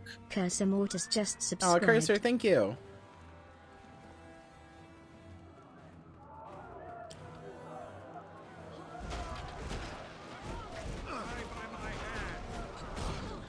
A lot of the player base really hates Traherne because a lot of the player base, for whatever reason, thinks that he steals your chance to be protagonist, since it's like his destiny and like all that shit to like deal with like Orr and Zaitan and shit. Even though it's your destiny to like defeat Zaitan, it's his destiny to like help you do that and like be part of that and be like your, you know, like help you do shit. So a lot of people hate him because you become his like second in command for that. But Traherne is great.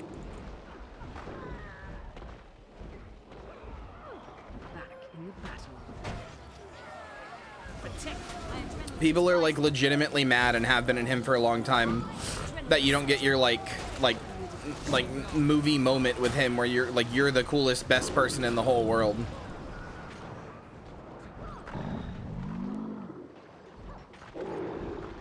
They wanted to have the Marvel moment where they were the chosen one, I guess.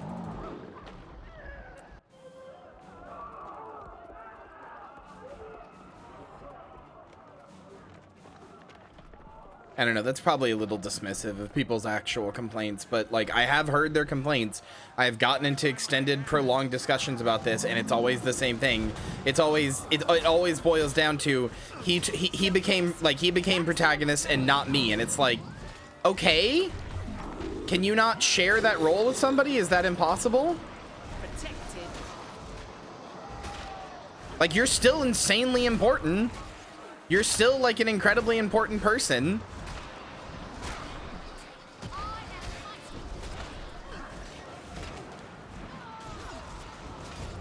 Well, I mean, that, Balgo, that actually changes. After the personal story, your character is the main character, like explicitly.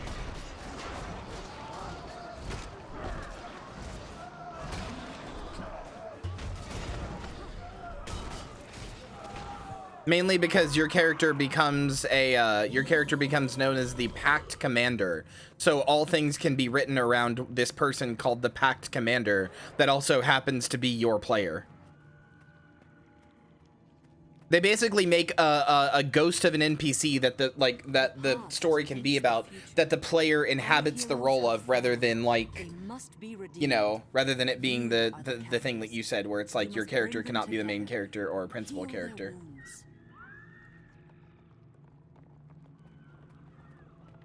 Oh, hey, it's these two. Where were you? We needed you. Snaff.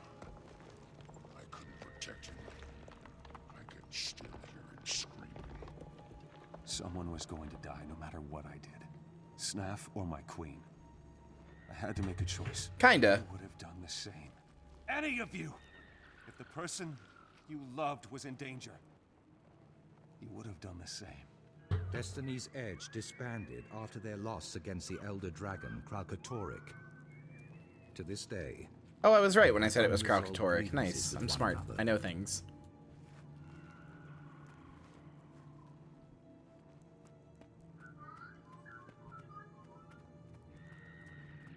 It was your responsibility.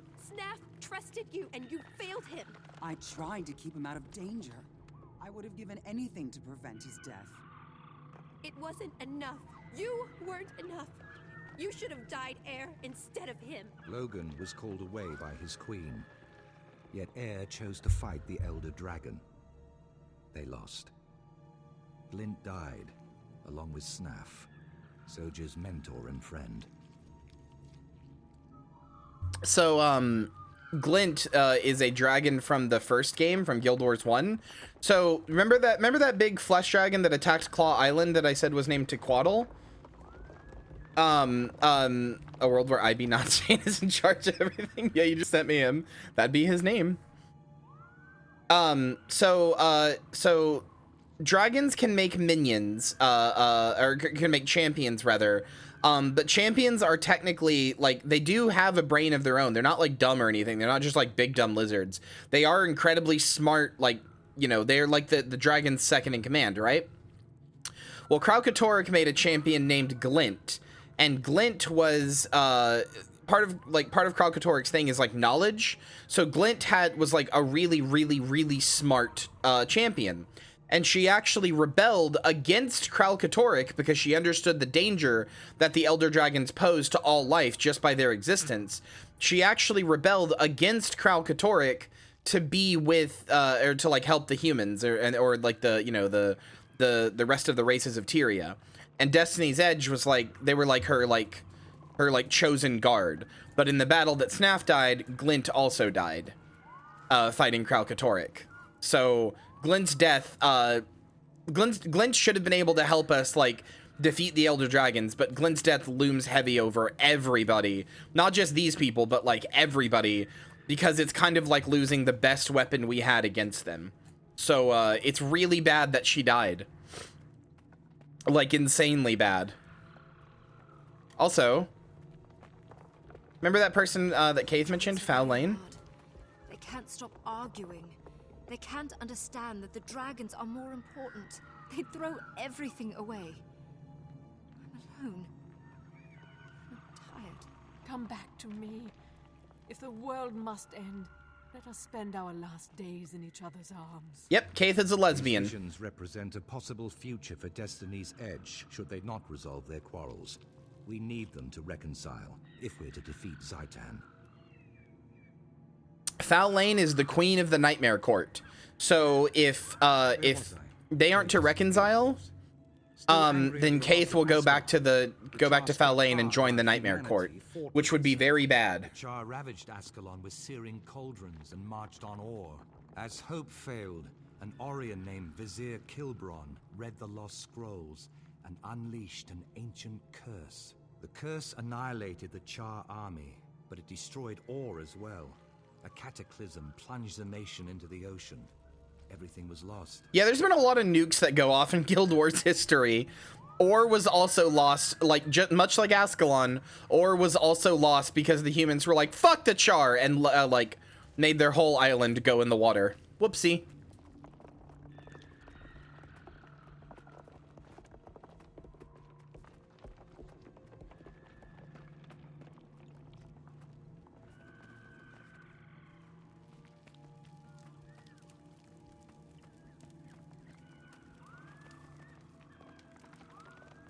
Huh, I wonder who all these people are.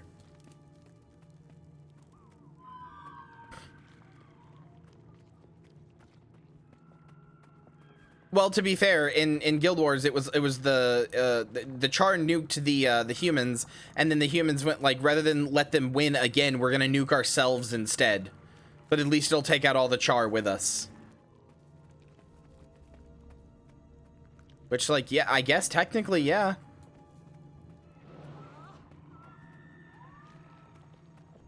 Yeah, it's not like WoW. It's not like Dragonflight where every character's like, by the way, I'm a like gay, poly, pan, lesbian dragon with like they, he pronouns or whatever. Which is like, none of that's bad, but it's like, you know, when Blizzard does it, I'm like, fuck off a little bit. You don't get to make your like character that has a card, like a card link in their bio. Fuck you. You don't get to make that. You're not allowed. Reeks of corporatism. A bunch of us didn't die during the AIDS crisis, so we can be a funny, marketable term now for your stupid fucking expansion. That's just about stolen shit anyway.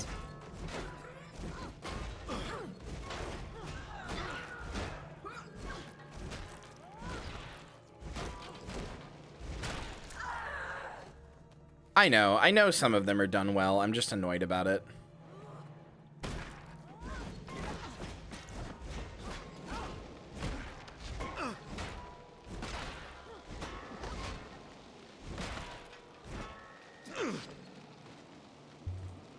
Give up yet?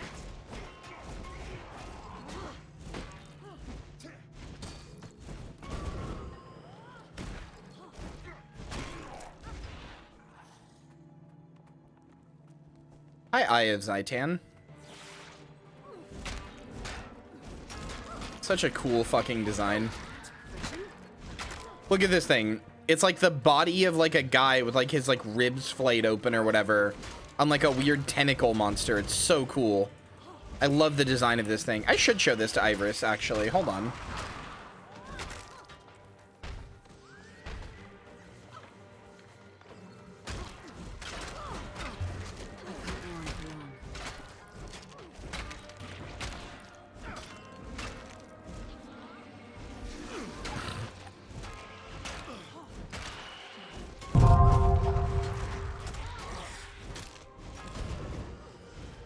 Anything with eyes is cool, unless you're harming them, in which case I'm crying and shitting and farting.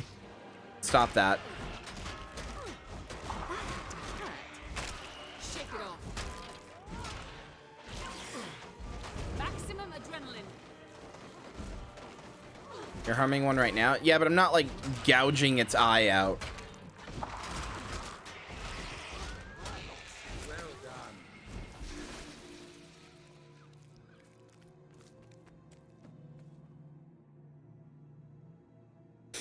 To see the sky, feel once more the wind and the sun. Although my nation is drowned, a slow blood still pulses in its veins. Or was once the heart of Tyria, so full of life. I was the last of a line of proud rulers. Now my nation is enslaved. What do you seek here? Or has nothing left to give, save ash and bones? We came to fight Zaitan. Can you give us counsel? Zaitan can be defeated, but that will not save Or. The land must be cleansed of this poison. Seek the source. Is Zaitan the source, or is there some other poison that fouls Or? Please, tell us. Seek the source. Cleanse Or. Seek the source. Thanks, last King of Or. Thanks, Visibir or Kilbron. You didn't tell us shit.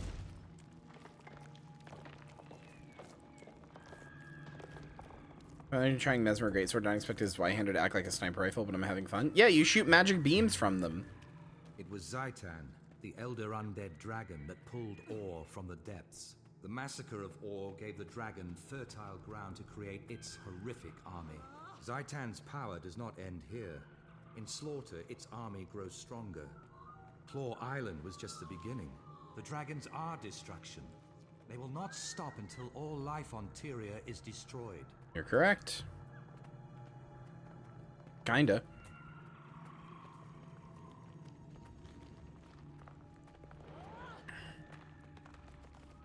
But you've got the general gist.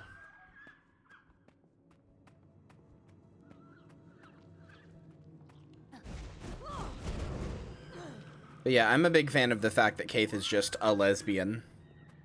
Whether the game makes a big deal about it or not, Kaith is one of my favorite mentors, so I'm really glad that she is a lesbian.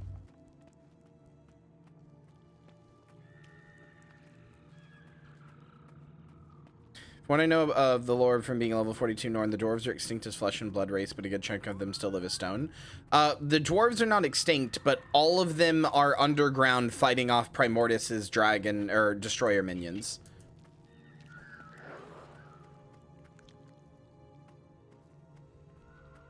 All of them except for one are just literally underground, unbreaking, undying, just fighting off minions of Primortis forever.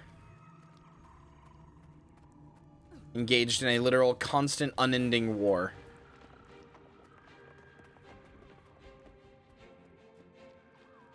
Your last challenge on the road to Ara will be the Guardian of the Gate. Beyond this, I cannot foretell. Once before, I gave this sword to a beloved son. Now, I pass it on to you, Traherne. Its name is... You know, that's actually kind of funny, because Traherne is a necromancer, and he can use a greatsword. And we didn't get the ability to do that until the first expansion. I just thought about that. Traherne hinted at the Reaper Elite spec, because that was when necromancers got the ability to use greatsword. They couldn't use it before then. That's funny. I never thought about that.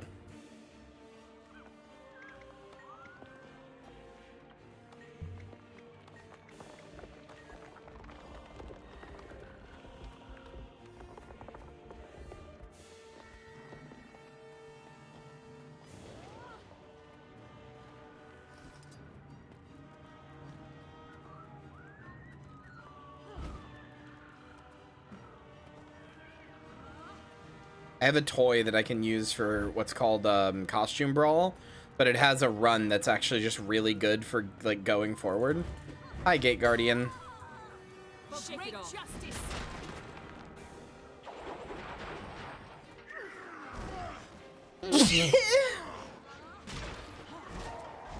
Ara is actually the final dungeon of the game, and it's the one that I've only done like one time because it's really hard.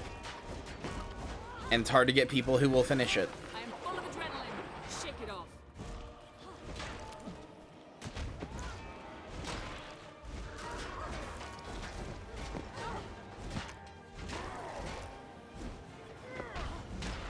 You are correct. The Norns will not fight So we are missing a lot of other racial lore here. The Norns, for example, as was just said in chat, the Norns have one of Jormag's teeth. It's in the middle of their city, Holbrack. It's this big, big tooth. And they won't go to war with him. They won't fight him until they have a weapon that is capable of chipping his tooth, because that means that they have a weapon that is capable of hurting him. No, dungeons are not, even story modes are not meant to be soloed.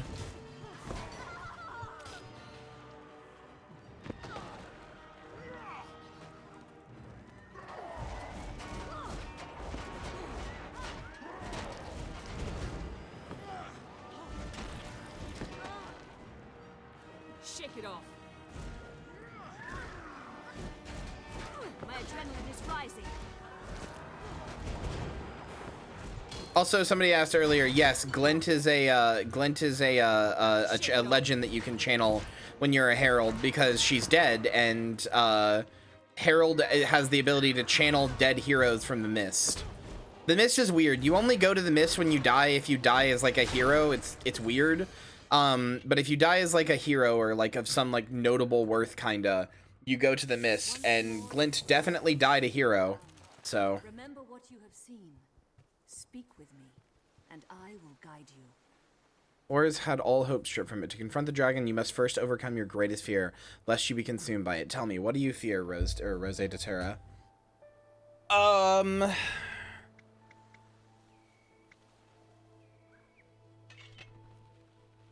What do I fear? That an innocent person who believed in me would die because I couldn't save them? That I would fail so grievously that I would lose the respect of my comrades and be dishonored? That one day, through my actions, I'd condemn someone to suffer in agony?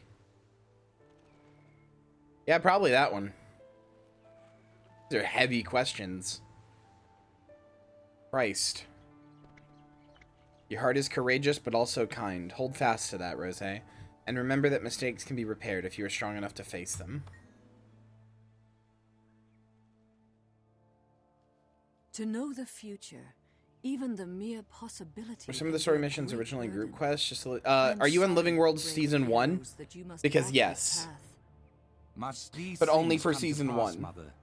Yeah. Must I take up Khalidbolg and travel into the heart of Or? You must both take up this mantle. Traherne, your duty is to cleanse Or. Your friend shall aid you, and then face the dragon. And Claw Island. Can we retake it and save Lion's Arch? I believe so. But that will not be your first test. The dragon seeks to destroy its enemies before they can strike. I see within the dream that Zaitan's forces enter battle, not against Lion's Arch, but at the heart of your order. My order headquarters? No, how could that be? How could Zaitan even know? Those who have been corrupted reveal everything to Zaitan. Nothing is secret, least of all those places where his enemies hide. If my friends are in danger, I have to go to them. They have no warning, they'll be slaughtered. I will go with you. Our fates are bound together, and from this day forward, we fight as one. Farewell, valiant souls. May your wild hunt be successful, and may your courage illuminate the dark of night. So, let me explain how Living World Season 1 worked, because it was weird.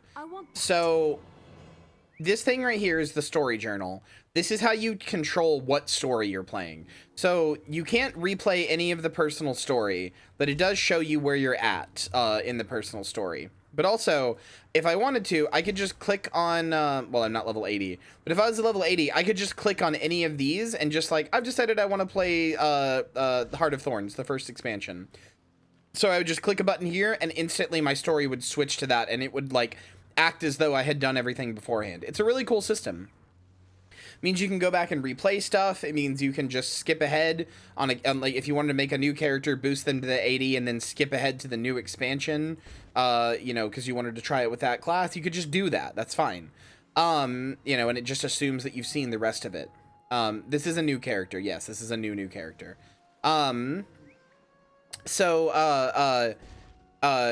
The thing is with Season 1, with Living World Season 1, Flame and Frost, Sky Pirates, Clockwork Chaos, Tower of Nightmares, and the Battle for Lion's Arch, so this was all developed before the idea of the story journal or Living World Seasons or anything like that ever happened. We just got an update one day that was the Flame and Frost update with like some new story going on and stuff like that. And they were like, this is how we're going to tell our story now. We're going to like deliver small chunks of story with like new dungeons and new maps and stuff like that. No, I did not think to steal your name, Rosa. Rose Datura is a name for a character I had before. I basically just remade her as a warrior. Like, she's a character I deleted, like a week or two ago and remade her as a warrior. But yeah, so, like, Living World Season 1 was not ever intended, like, was not thought about with, like, the future in mind. So, like, they just kind of, like, released these updates, and then they were this, like, big group content that you could go do, and if you missed it, like, that was it. It was just gone forever. And then with the start of Season 2, they started putting them in here, and you could go through and replay stuff and see stuff, and it was cool. You could go back and do it. But because of the way they did it, and because of the fact that Living World Season 1 were group events that, like, whole maps would come together to do, all of this was, like, unplayable forever.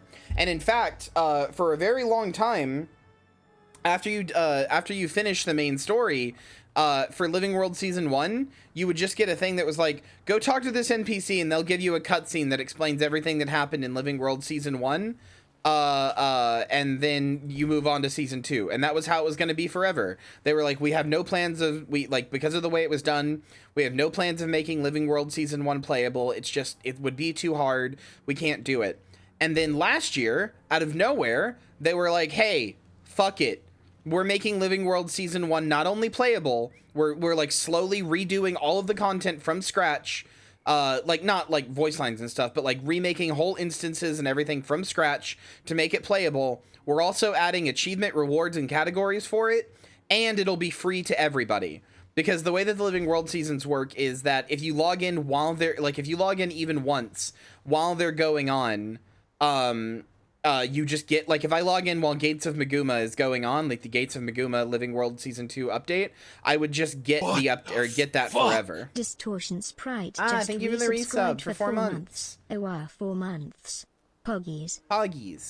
But yeah, so the way it works is if you log in during a Living World season, you just get that season forever. If you missed it, you can buy them in the cash shop. You can buy like the whole chapters or just the whole season as a whole thing. For anything you missed. But as long as you log in once, you get it forever. It's like fine.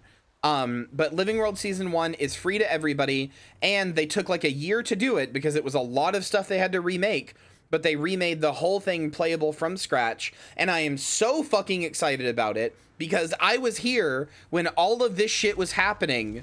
Like, I was here when all of this shit was happening. The only one I missed was the Battle for Lion's Arch, and I was always so sad that I missed it. So I'll actually finally get to play it myself, and I'm so excited, and I'm very happy. I'm very excited.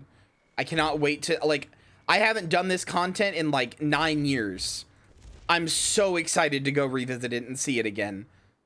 The Living World stuff was the start of, like, the moment where I was like, oh, I love this game, actually. I already kind of liked this game, but when I saw that they were going to do the Living World stuff, and I saw that they were going to do these things that, like, permanently altered and affected the world, I was like, okay, I love this game forever. Because, like, Tower of Nightmares, there's this zone right here called Kessex Hills.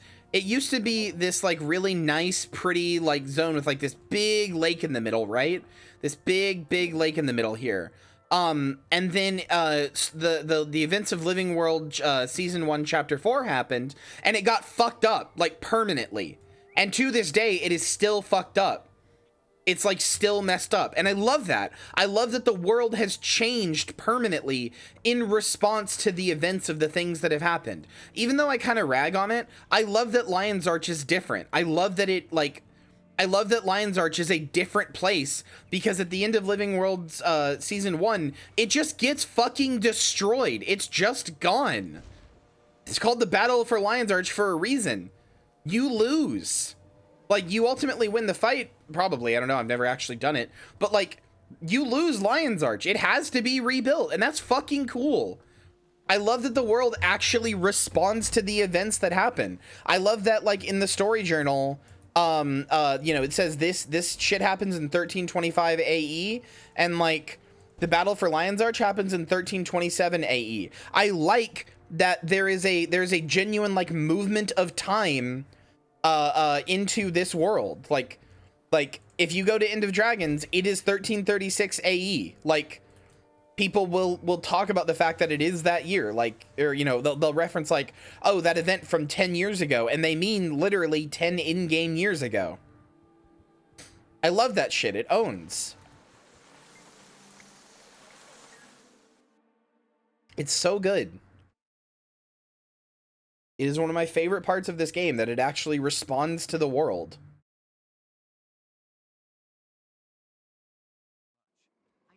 There's no retconning. There's no, like, oh, this thing was actually this. It's all been a story from Living World Season 1 all the way to End of Dragons. It's one interconnected story.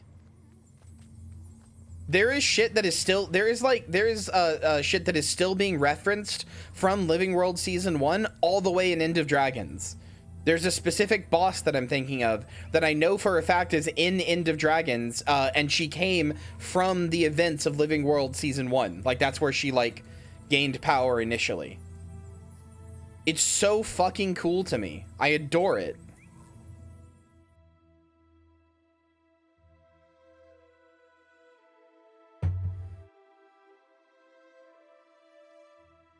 Like, anytime there's a question area that doesn't exist anymore, they made an instant the old area showed its past on the screen is yellow film tinted. Yeah, they do that with Lion's Arch too. Yeah, she is. I mean, most of chat doesn't know who Timey is yet, I think, but they will. Like, I don't know. I really adore so many aspects of this game like that, and I adore that it reacts and responds to the world. And, like, I know this doesn't have, like, the cinematic storytelling of Final Fantasy XIV, and it doesn't have the storytelling of something like, I don't know, God of War 2018 with, like, close-in camera shots and, like, shit like that. There's a lot of, like, MMO canned animations of people just standing around while there's speech bubbles or whatever. But I really feel like this story has heart, you know? Like, I know it's not as, like, cinematic and, like, you know, as, like, gripping or whatever, at least to start with. It gets pretty cinematic later.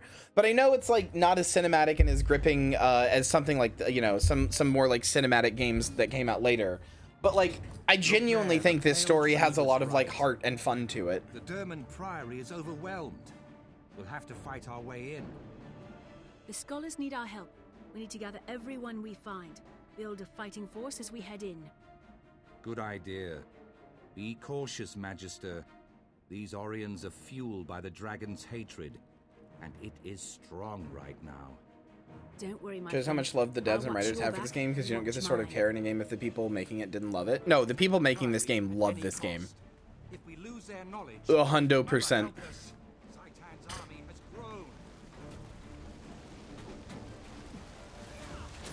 Cantha has always been super advanced. They're kind of weird. But no spoilers for people who have played past, because most of chat is only just getting into this game, and they don't know anything about the story, so no spoilies. They don't know nothing yet.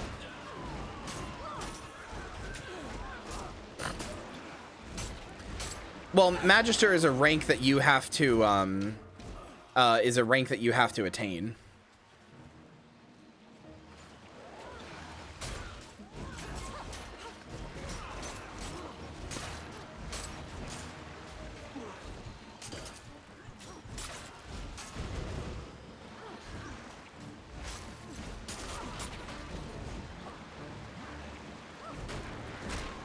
It is very on brand for them.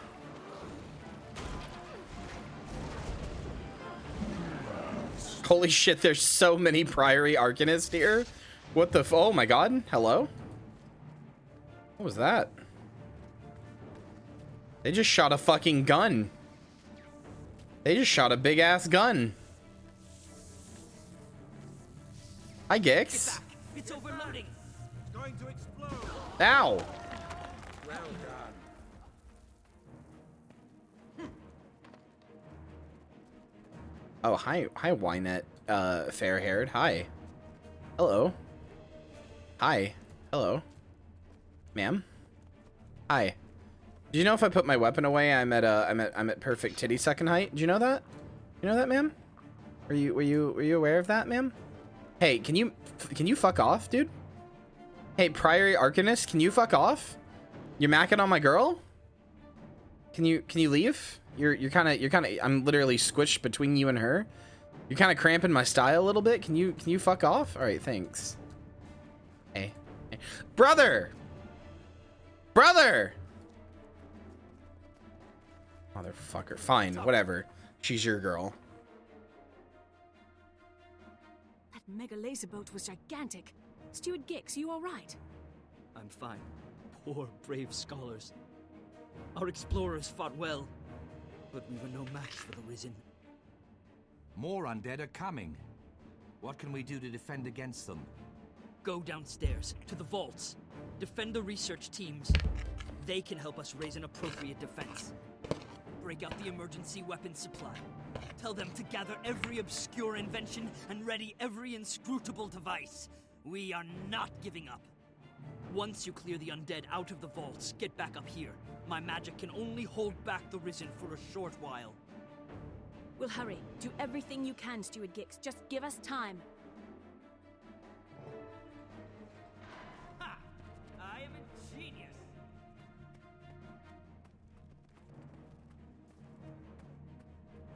Where's the vault librarian? Oh, down here.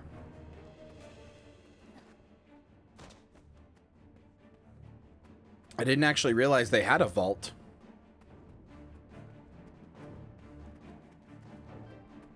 Knowledge is the greatest treasure. Many of them save yourselves. Women, children, and me first. Vacuumatic pulverizer. We still have Gore's early prototypes here. Use this one. Alright. Oh, good. Simple energy attack that grows more powerful as the polarizer gains charges. Draw the enchantment from the target. Destroying the energy charge usable once per target. Okay.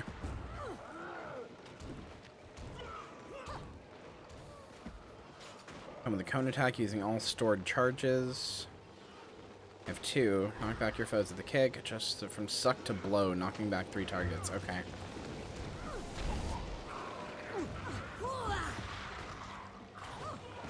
My adrenaline is full. No! Vault librarian fucking died.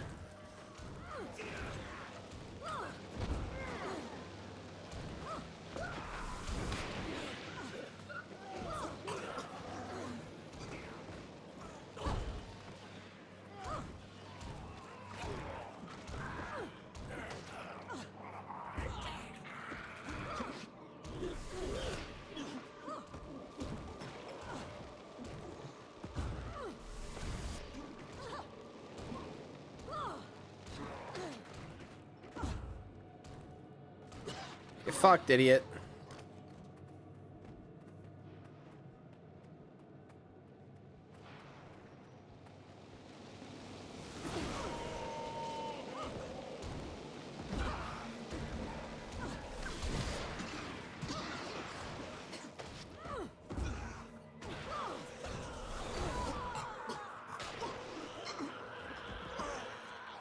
Oh yeah, did you see how that Risen just died choking? So weapons actually do a secret hidden damage type. That's like fire, choking, electric, other shit like that. That changes the way the death animation of the like things you kill. Like, you've ever killed something and it like was on fire and rolling around on the ground screaming, or if you ever killed something that's like holding its neck and like choking to death, that's because those are different hidden damage types on weapons, which I find very funny. Can't keep the barrier up much longer. The Magister will return any minute now, Steward. Just concentrate. Oh, hi. Who the hell are you? Yeah, that's right, dipshit. Dipshitiot. Adrenaline surging. Get away from here. Get away from here, stupo. You back the fuck up. Full of adrenaline. No. No. I said you back the fuck up, sir. I already lost one fucking priory friend. I'm not gonna lose another.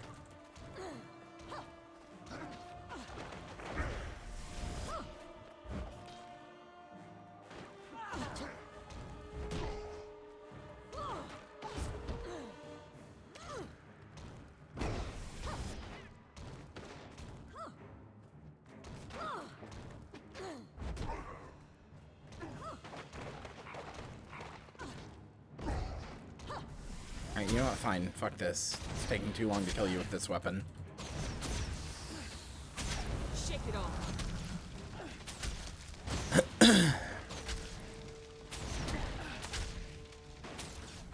So close. Fuck off!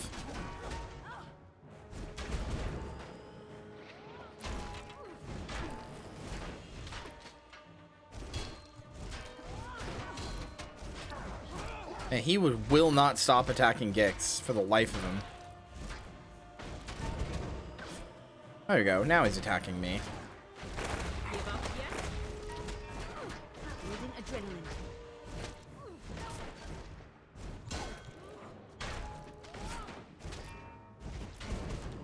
God, I could really use Siren making funny little quips right now. I miss her. I miss her! Siren, baby, come back to me.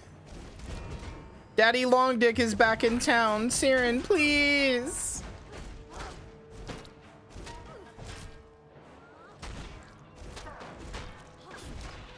For great justice. I am full of adrenaline.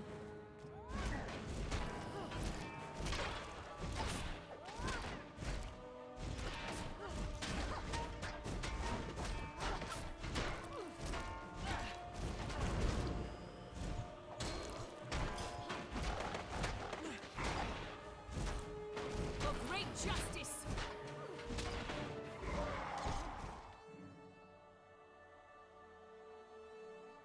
If we hadn't arrived in time, the Priory would have been lost. Thank the Pale Tree. The Mother Tree is very wise. I'm glad we saw her. If the Priory had fallen, we'd never be able to defend Lion's Arch. Do you remember what she said? With unity, many impossible things can be achieved. She was right. The Priory can't fight Zaitan like this. We may have the knowledge, but we lack both an army and the resources.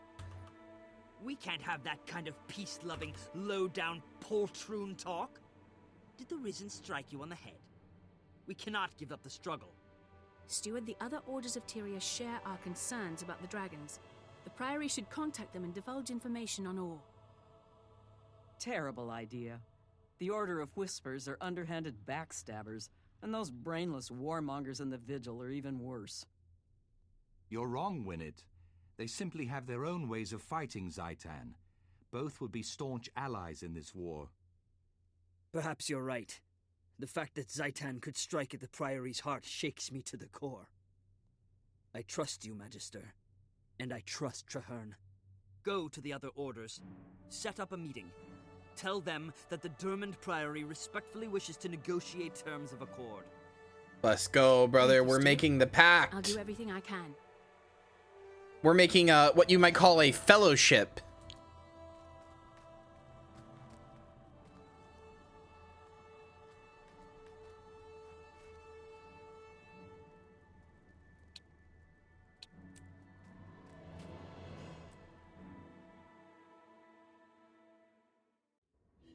I think my life is more valuable than a few griffin eggs. I'll break the news to the chef. So the other way.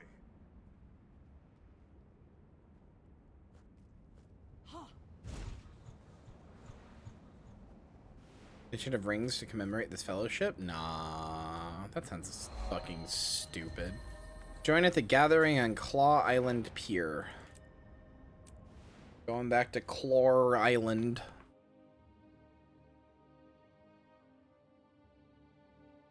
The Fellowship would just stand in a circular pattern. Could you call them a Fellowship of the Ring? No, but I could call them a pact, of which I might be a commander. Therefore, one might be able to call me... Oh, I can't show you. Damn it. This one might be able to call me a pact commander. Of 2 Evan Nash blades?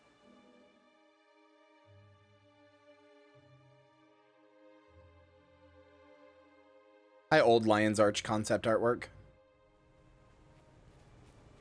I miss you, old Lion's Arch. I miss you.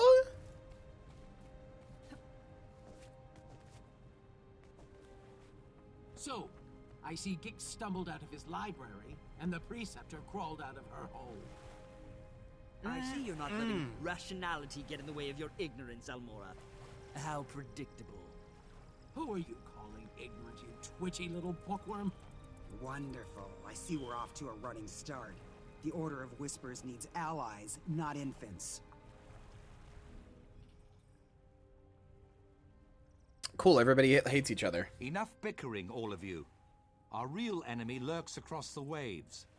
Zaitan's servants march at the gates of Lion's Arch. We must band together, or we will all be destroyed. When I joined my order, I swore to fight Zaitan. I will die for Tyria if I must. However, I believe that together we can win. The Vigil has shown tremendous courage in the fight against the dragons. This alliance will require courage as well. Why back down now? The Order of Whispers has seen nations rise and fall. You cannot hide from this threat. You need to make a stand. And who knows more about the dragons than the Priory? Just think of how much there is to learn. Where else but in awe? By the worlds of eternal alchemy, you're bold. But you're correct. Knowledge is useless if it is not used. We shall aid you. The Order of Whispers has worked for generations to bring nations together. We can do no less now.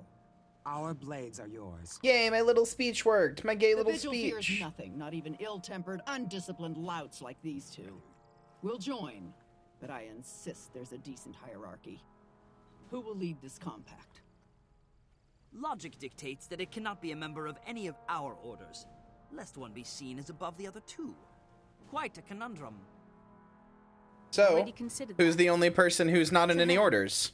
You've never joined an order, yet they all respect you. And also knows everything about Ore. All your life. Will you lead us? I never wanted to be a soldier. I'm only a seeker of truth. But, yes, I will lead this pack to the gates of Ara, and together, we will see Zaitan destroyed. First, to Claw Island. Let us send our defiant message straight into the heart of Ore. Tyria stands as one. So yeah, that right there, this moment right here where he becomes leader of the pact, which is what this group is called, where all the orders work together. The fact that he becomes the pact leader makes so many people so angry. I was not yet ready. I did not think Ore could be cleansed. But like, who else could it be? It couldn't be you. You're already in an order, and you also don't know shit about Ore, and he does. Or return to it. He spent all 25 years of his waking life studying Ore and, like, you know, surviving there and fighting the zombies and shit. Like, if anybody deserves to be Pact Commander, it's this fucking dude. But wah, he took away my hero moment. Wah, I hate him. Wah. Shit makes me mad.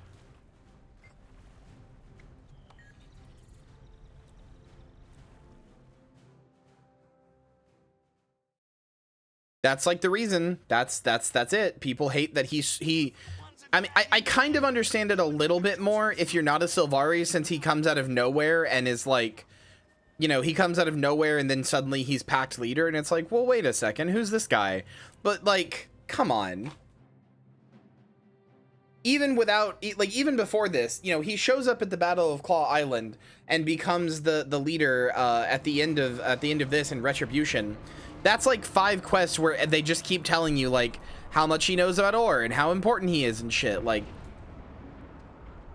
I understand it's a little more jarring if you're not a Sylvari player, but come on.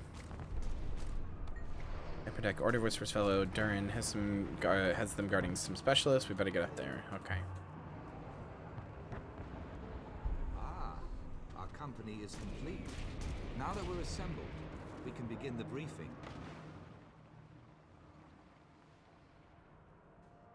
Marshal Traherne, sir. I'm Efoot, liaison for the Vigil troops. The Lion Guard are clearing some road, but the inner courtyard gate is blocked. My Priory explorers brought a biomantic siege capacitor, Marshal. Our top mystics have been working on it for some time. It could be useful. I've heard of that device. Whisper's agent stole a copy of the blueprints, but we couldn't figure out your bizarre telemetry. There's a working prototype? Of course. Nothing's beyond the Priory's intelligence. Unfortunately, it's a portable model, so it lacks the power to blast through a fortified gate. What if we amplified this? I like how they just didn't care that they just admitted to stealing it. They're just like, yeah, whatever. The signal towers use magical panels to increase brightness. If we reversed the panel's direction and adjusted the enchantment, we could amplify the beam. It's improvised, off the cuff, and madcap.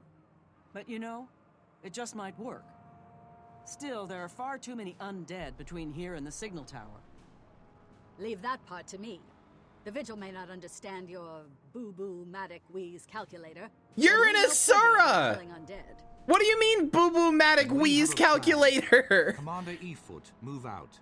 Your crusaders can guide the way. Would it be accurate to say they probably intended for Sylvari to be the player character? No, not at all. There's a ton of other stuff that we missed by not being one of the other races. The only thing that, I wouldn't even say they put more attention there. The only thing that makes more sense is Traherne if you're a Sylvari. But there's a lot of other stuff that doesn't make any sense if you're not a Sylvari. For example, you learn almost nothing about, like, why Destiny's Edge broke up if you're not. Like, we didn't really, I was here to explain the backstory, but that backstory is very much in all of the other people's things where your mentors will sit you down and be like, hey, yeah, so about Destiny's Edge, yeah, some shit happened, and yeah. It's basically just different facets of, like, viewing the story for everybody. Like, you view it from different angles. No one angle is the correct angle. Give up yet?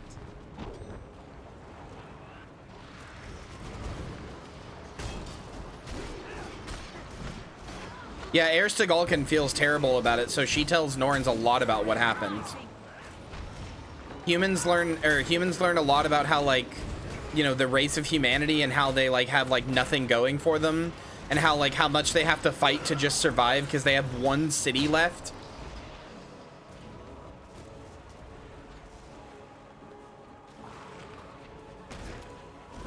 It's a very multifaceted story. You are intended to play it on multiple characters to learn the, like, the whole breadth of it. Like, you can play through on one character and learn everything. But if you want to learn everything and, like, have answers for everything, you are intended to play through it on multiple different characters. The reason you have 5 character slots when you start an account is because they expect you to make one of each race. There's 5 character slots and 5 races, you know? Break down that boat, or this offensive is over. I honestly kind of wish I hadn't bought more character slots, because now I think I would have been easier to have 5 main characters that I like stuck with, rather than having like more that I didn't.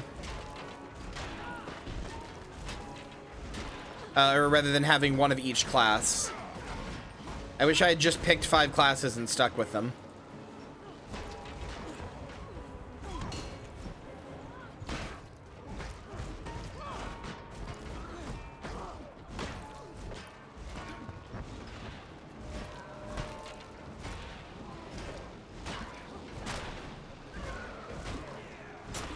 I mean, the problem with having one character for each class is that if I have 2 humans, they sound exactly the same.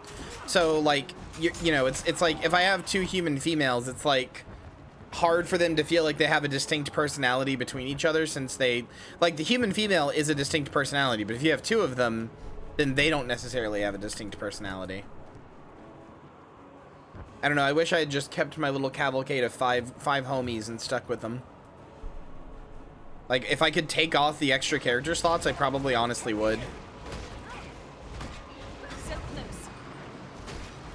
I think I'd be a lot more connected to them then. I could just delete other characters and only use 5, but then I'd just be sitting there thinking, like, why did I buy the character slots then, you know? Plus, every time I'd be like, I don't know if I like this class, I'd know that I could just go make another character in a different character slot and maybe try out a different class. Though, to be honest, the class I'm probably going to main is Revenant because it's insane. They recently did a change to Revenant. It was already really good, but they recently did a change to Revenant that lets it upkeep some of the most important like buffs in the entire game. Especially for indie game content, and they just upkeep them permanently at like a really high level. Here's the panel. I have to like they upkeep them with like good duration at a really high level with like full DPS gear. Like it's basically the best support class in the game right now, like not even close to anything else. Because it's a support class that can run full DPS gear and still do supporting. Because Herald is broken.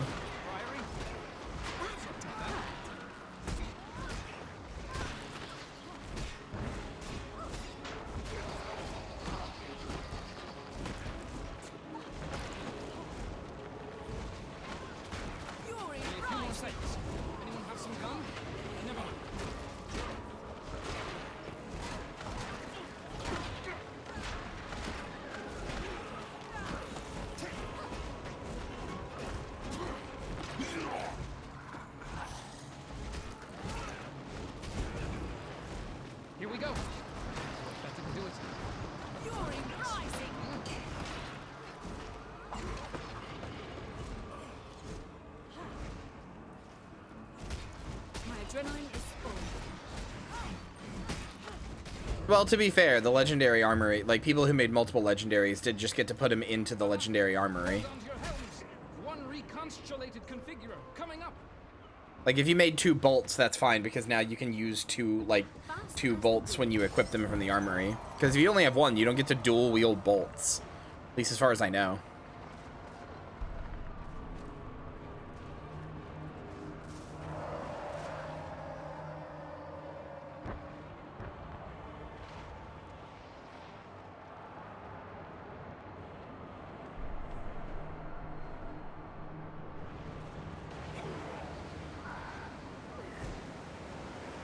Okay, after this, we will be doing Baldur's Gate 3.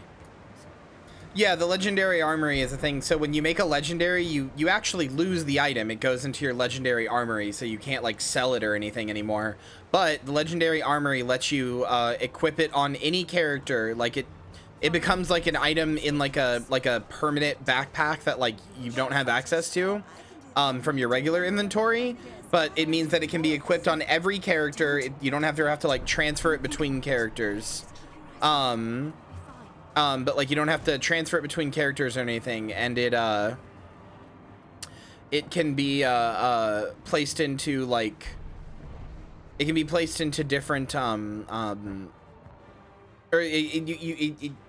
placed on different characters and different builds and everything like that. Can be like stat swapped for free. Basically just means you always have access to the best in-game gear, always. Because it's ascended level stats. We need to retake the ramparts and deploy siege weapons. Then we can cover the sky while we clear the courtyard. I can help there. No, you can sell Fiery legendaries. Alchemists have crafted special ammunition to weaken champions like that one. If you add them to the legendary armory, though, you can't. They also make getting precursors not difficult anymore. Put your trust in Vigil Steel. They made getting precursors not bullshit anymore because the way it used to work, to craft a legendary weapon, you have to get a precursor weapon, which has a chance to drop from anything in the game. But it is an incredibly low chance, like less than 0.01%. I've been playing for 10 years and how many hours? What? 2,380 hours, and I've never seen one.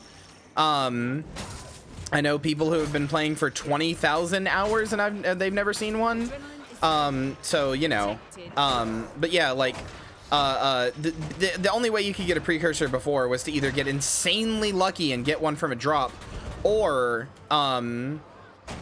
you can, like, they do drop, so they're not broken. They do actually drop, but, you can either be insanely lucky and get one from a drop, or you can buy it off of the trading post, by going, hello? My shit isn't working? There we go. Yeah. You can go, like, I can look up Dawn, which is a precursor. And here it is. It's 179 gold. That's actually way cheaper than they used to be. These shit used to be like 1,000 gold. But yeah, like I could just buy Dawn, which is the precursor, for Sunrise. And that's like the only way you can get it, basically. But they added these achievements. That like let you, they're called legendary crafting, legendary weapons. Yeah. They added these achievements that let you like buy a thing, and you can like do stuff to find, the sword. But you have to like go through a whole crafting process. So it's like a guaranteed way to get it, but it's a little bit more involved than just buying it off of the trading post.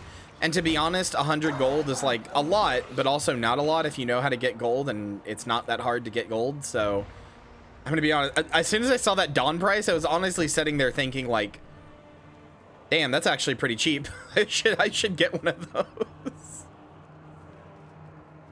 They're like, there's an item you have to get in crafting legendary that's 100 gold from a merchant. So like having the thing only be 179 gold is pretty fucking cheap, actually. No, probably not. Although it might have been, I don't know. Technically, precursors have a higher chance to drop from other stuff. Do you need to be sugar daddy again? No, you're fine. You were not sending me money to buy a fucking Dawn. If anything, I would want Dusk, which is probably more expensive because people like Twilight a lot more than they like Sunrise. Yeah, Dusk is 405. It's literally the exact same sword, but the nighttime version of it, and it's 300 gold more. Man, maybe I should just make Dawn. I don't like it that much, but like a cheap legendary greatsword would be really nice. Making legendary a full set of legendary everything, legendary backpack and like weapon and everything else is my that's my end game goal.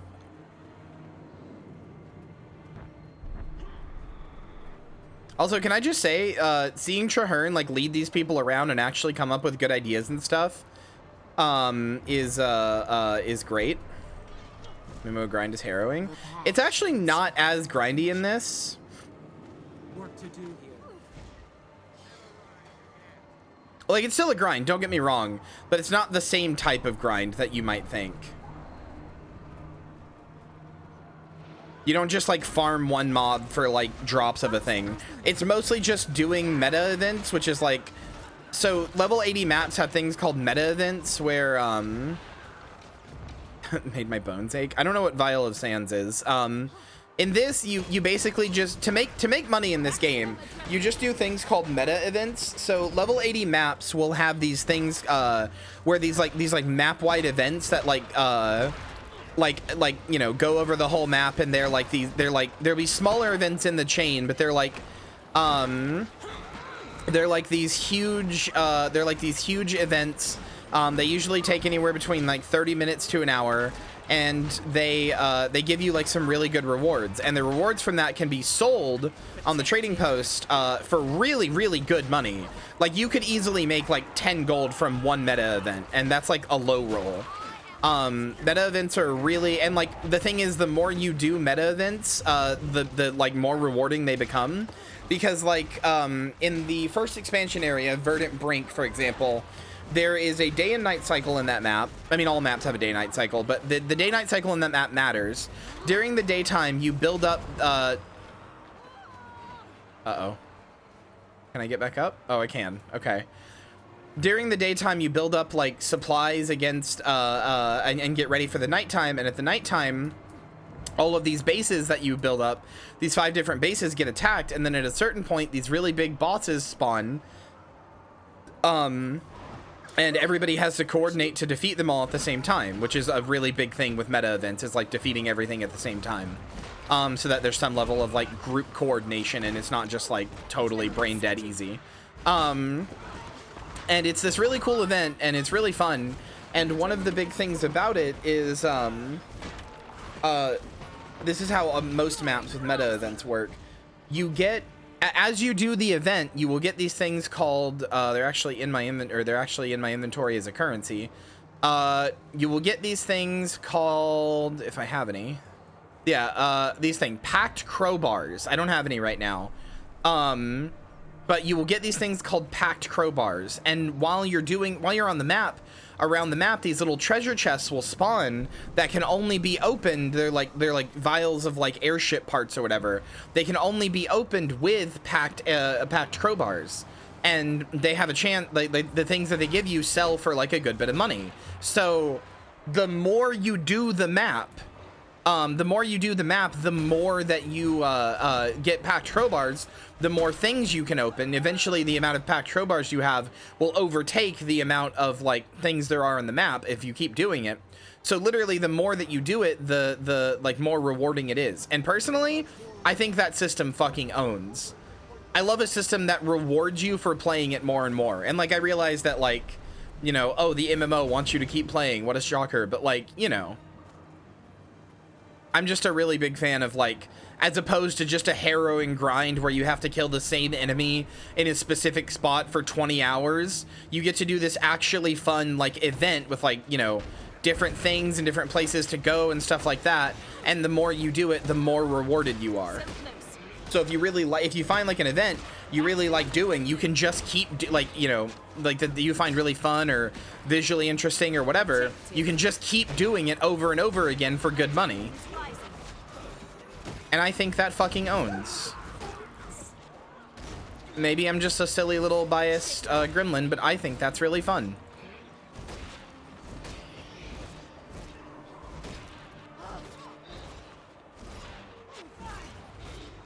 Yeah, you do. You also get rewards for each individual part of the event. In the first expansion maps, like Verdant Brink, the one I was talking about, there's literally like a tracker to show your like amount of participation, and it can go up to 200%. And the more participation you have, the better your rewards will be. While there's a separate tracker for the map's tier, and the more everybody is participating, the more that the tier goes up. And as the tier goes up from tier 1 to 5, the better rewards you get. So everybody is encouraged to participate as much as possible. The grind in this is not like, oh, go kill 7, you know, flesh beasts 100 times. You know, go kill these specific 7 flesh beasts. It's play the game and enjoy the content. Play the game, enjoy the content, you know, do whatever. Like, they all have, like, similar-ish rewards. Some of them have different, you know, map-specific stuff or area-specific stuff. But they all have similar-ish enough rewards that it's like, just find something you like doing and do it. Just do it over and over again. And if it gets boring, go do another thing that you know, that you find that you like doing over and over again. Yeah, it does.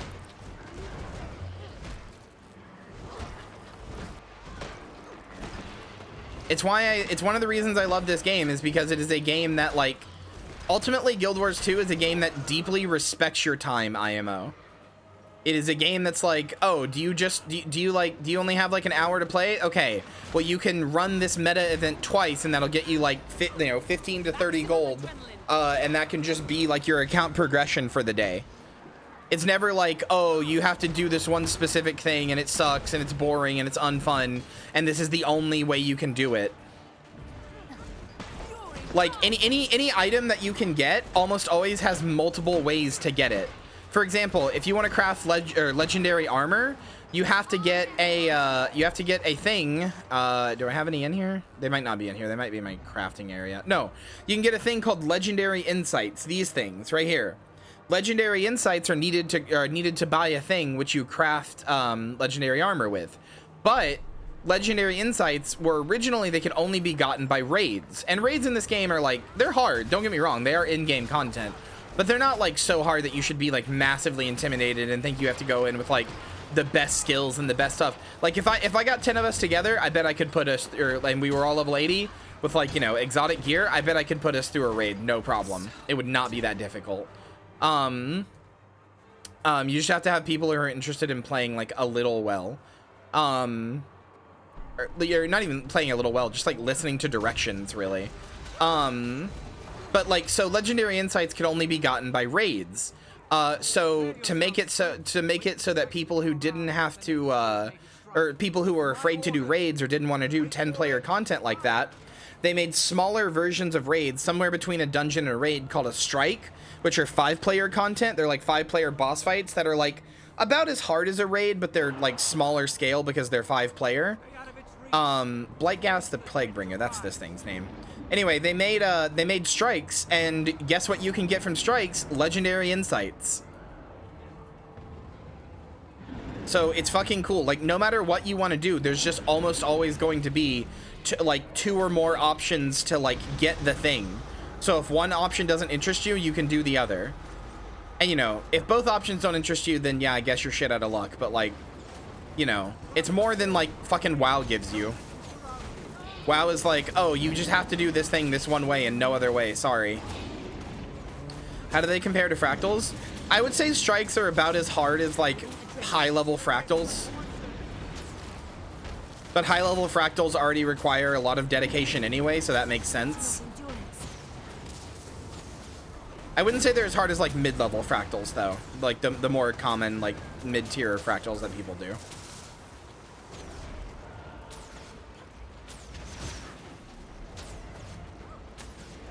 Yeah, you do have to do challenge modes to get legendary insights, but you know, they're still doable. I don't know. I just love this game, and I love how much it respects your time, and I'm never gonna stop evangelizing this game. That's all we chat. I'm willing to admit that I'm a little biased and that like there might be things about this game that are bad or stinky or whatever. I'm willing to admit that I might not be seeing them, but like I just really love this game.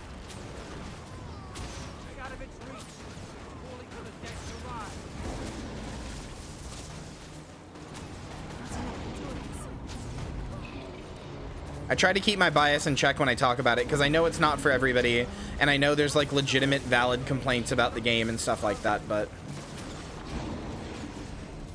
I almost did say Evangelion. You're right. You heard it.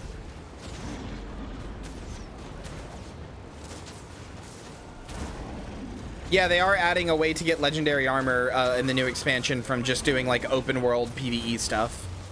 You won't have to like interact with players at all, so. Which is pretty epic.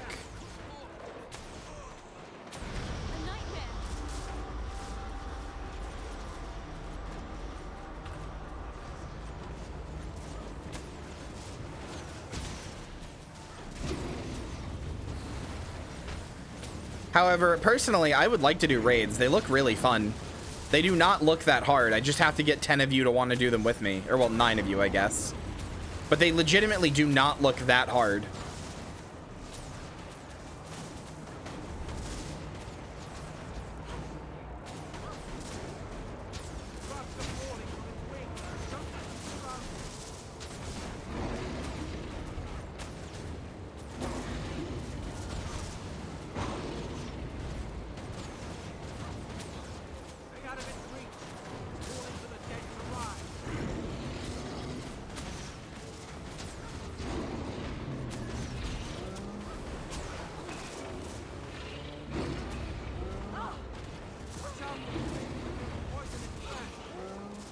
Could you stop, you little dickhead?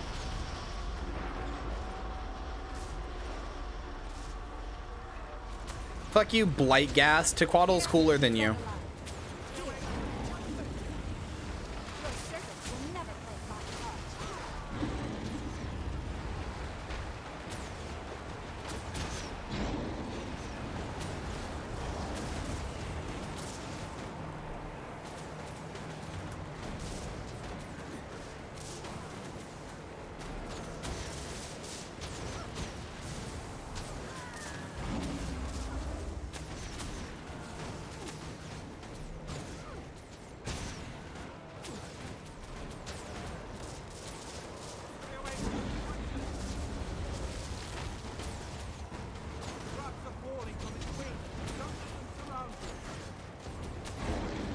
Die, you stupid shit. Fine, I'll switch to your head, asshole.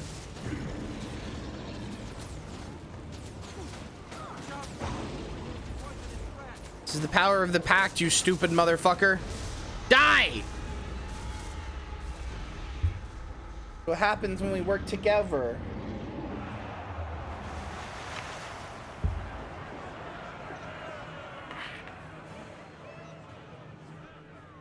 We did it. We recaptured Claw Island, and in so doing, saved Lion's Arch as well. We did it for you, Siren. Or Siran. But for the first time, I hope that this alliance can save Tyria from the dragons. Hope We did it for you, Siran. Hope for all.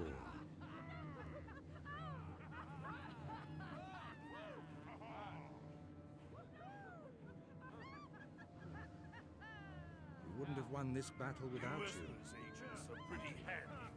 Now go get some rest. I'm impressed. We've got a lot of work ahead of us. I think you could still teach me a few things, Crusader. Yeah, but what now? Are we really going to make an alliance? I love this moment. I love the battle for Claw Island. What was that technique you used back there? There's a soft spot under the ribcage. You didn't know? I do now. Well done. You realize this pact only has a 1 in 3,720 chance of succeeding? What's wrong? Mother, when will I get my own Dorito? Never. Mainly because that's impossible. I'm sorry. I'd love to give you one, but it's impossible. Brave beginning. The prize engineers did a fine job with the trebuchets, don't you think? Without you, none of this would have happened. Siren would have been proud. This is a difficult road, but we can do it together. Everybody's cheering me on. Then I eat Wahoo. yours. No! What the fuck? Why are you so mean to me, Zulk? I raise you, I bathe you, I clothe you, I feed you, and this is how you treat me. Order of Whispers never thought to see the day that one of the greatest champions of Zaitan would fall. You did this, Rose. Hell yeah, I did, brother. Well done, Crusaders! Bravely fought! Some must fight. So that You may not be Vigil, but you certainly proved your ability on the field. I would not have thought to see the day. All right, Scholar. Are you injured? I'm fine. Thanks to your bravery, that thing didn't touch me at all. The Dorito make my tummy feel funny. I have an intense desire to tell jokes now. Yeah, that's where all my jokes are stored. Stupid. I'm nothing without it. This is a momentous day. The tide of history has changed, Traherne. Indeed. Many people doubted. Even the Orders weren't truly certain it could be done. Never before has Tyria been so united. Let Orr hear the echo of this battle. We can defeat the dragons. We will. Zaitan waits at the center of Orr, surrounded by a nation of undead. The battle to destroy the dragon will not be easy, but it can be won. There is a ruined fortress at the edge of Orr, south of the Shattercleft Hills. From that high cliff, you can see the spires of Orr rising beyond the Straits of Devastation. If you're nothing without your Dorito, then you shouldn't have it. I learned that from my favorite Marvel movie. I'm gonna beat the fuck out of We you. will place our banners, and from there we will strike at the dragon's heart. I will make plans with the leaders of the Orders and gather troops at that location. You deserve some well-earned rest, my friend. Join me when you are ready, and together we will find a way to slay Zaitan. That's right, brother. We're in the end game now.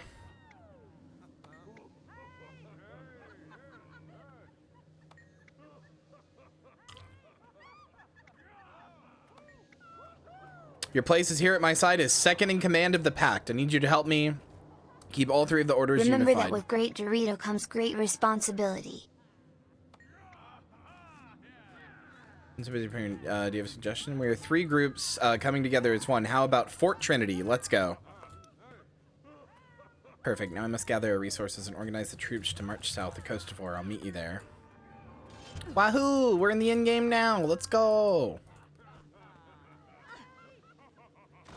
Progress leads to perfection. Wait, no, sorry. Hold on. I hate Traherne. He took away my ability to be the superhero cool person here. I hate him.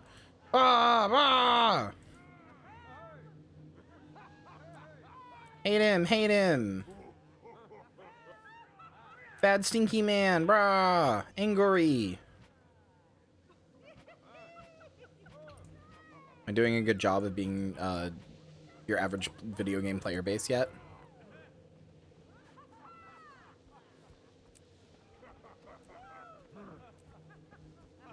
I just filled my inventory with so much damn food.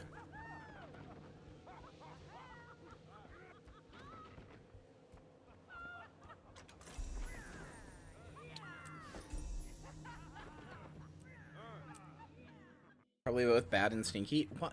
Why would you? What? Why'd you assume I was talking about you?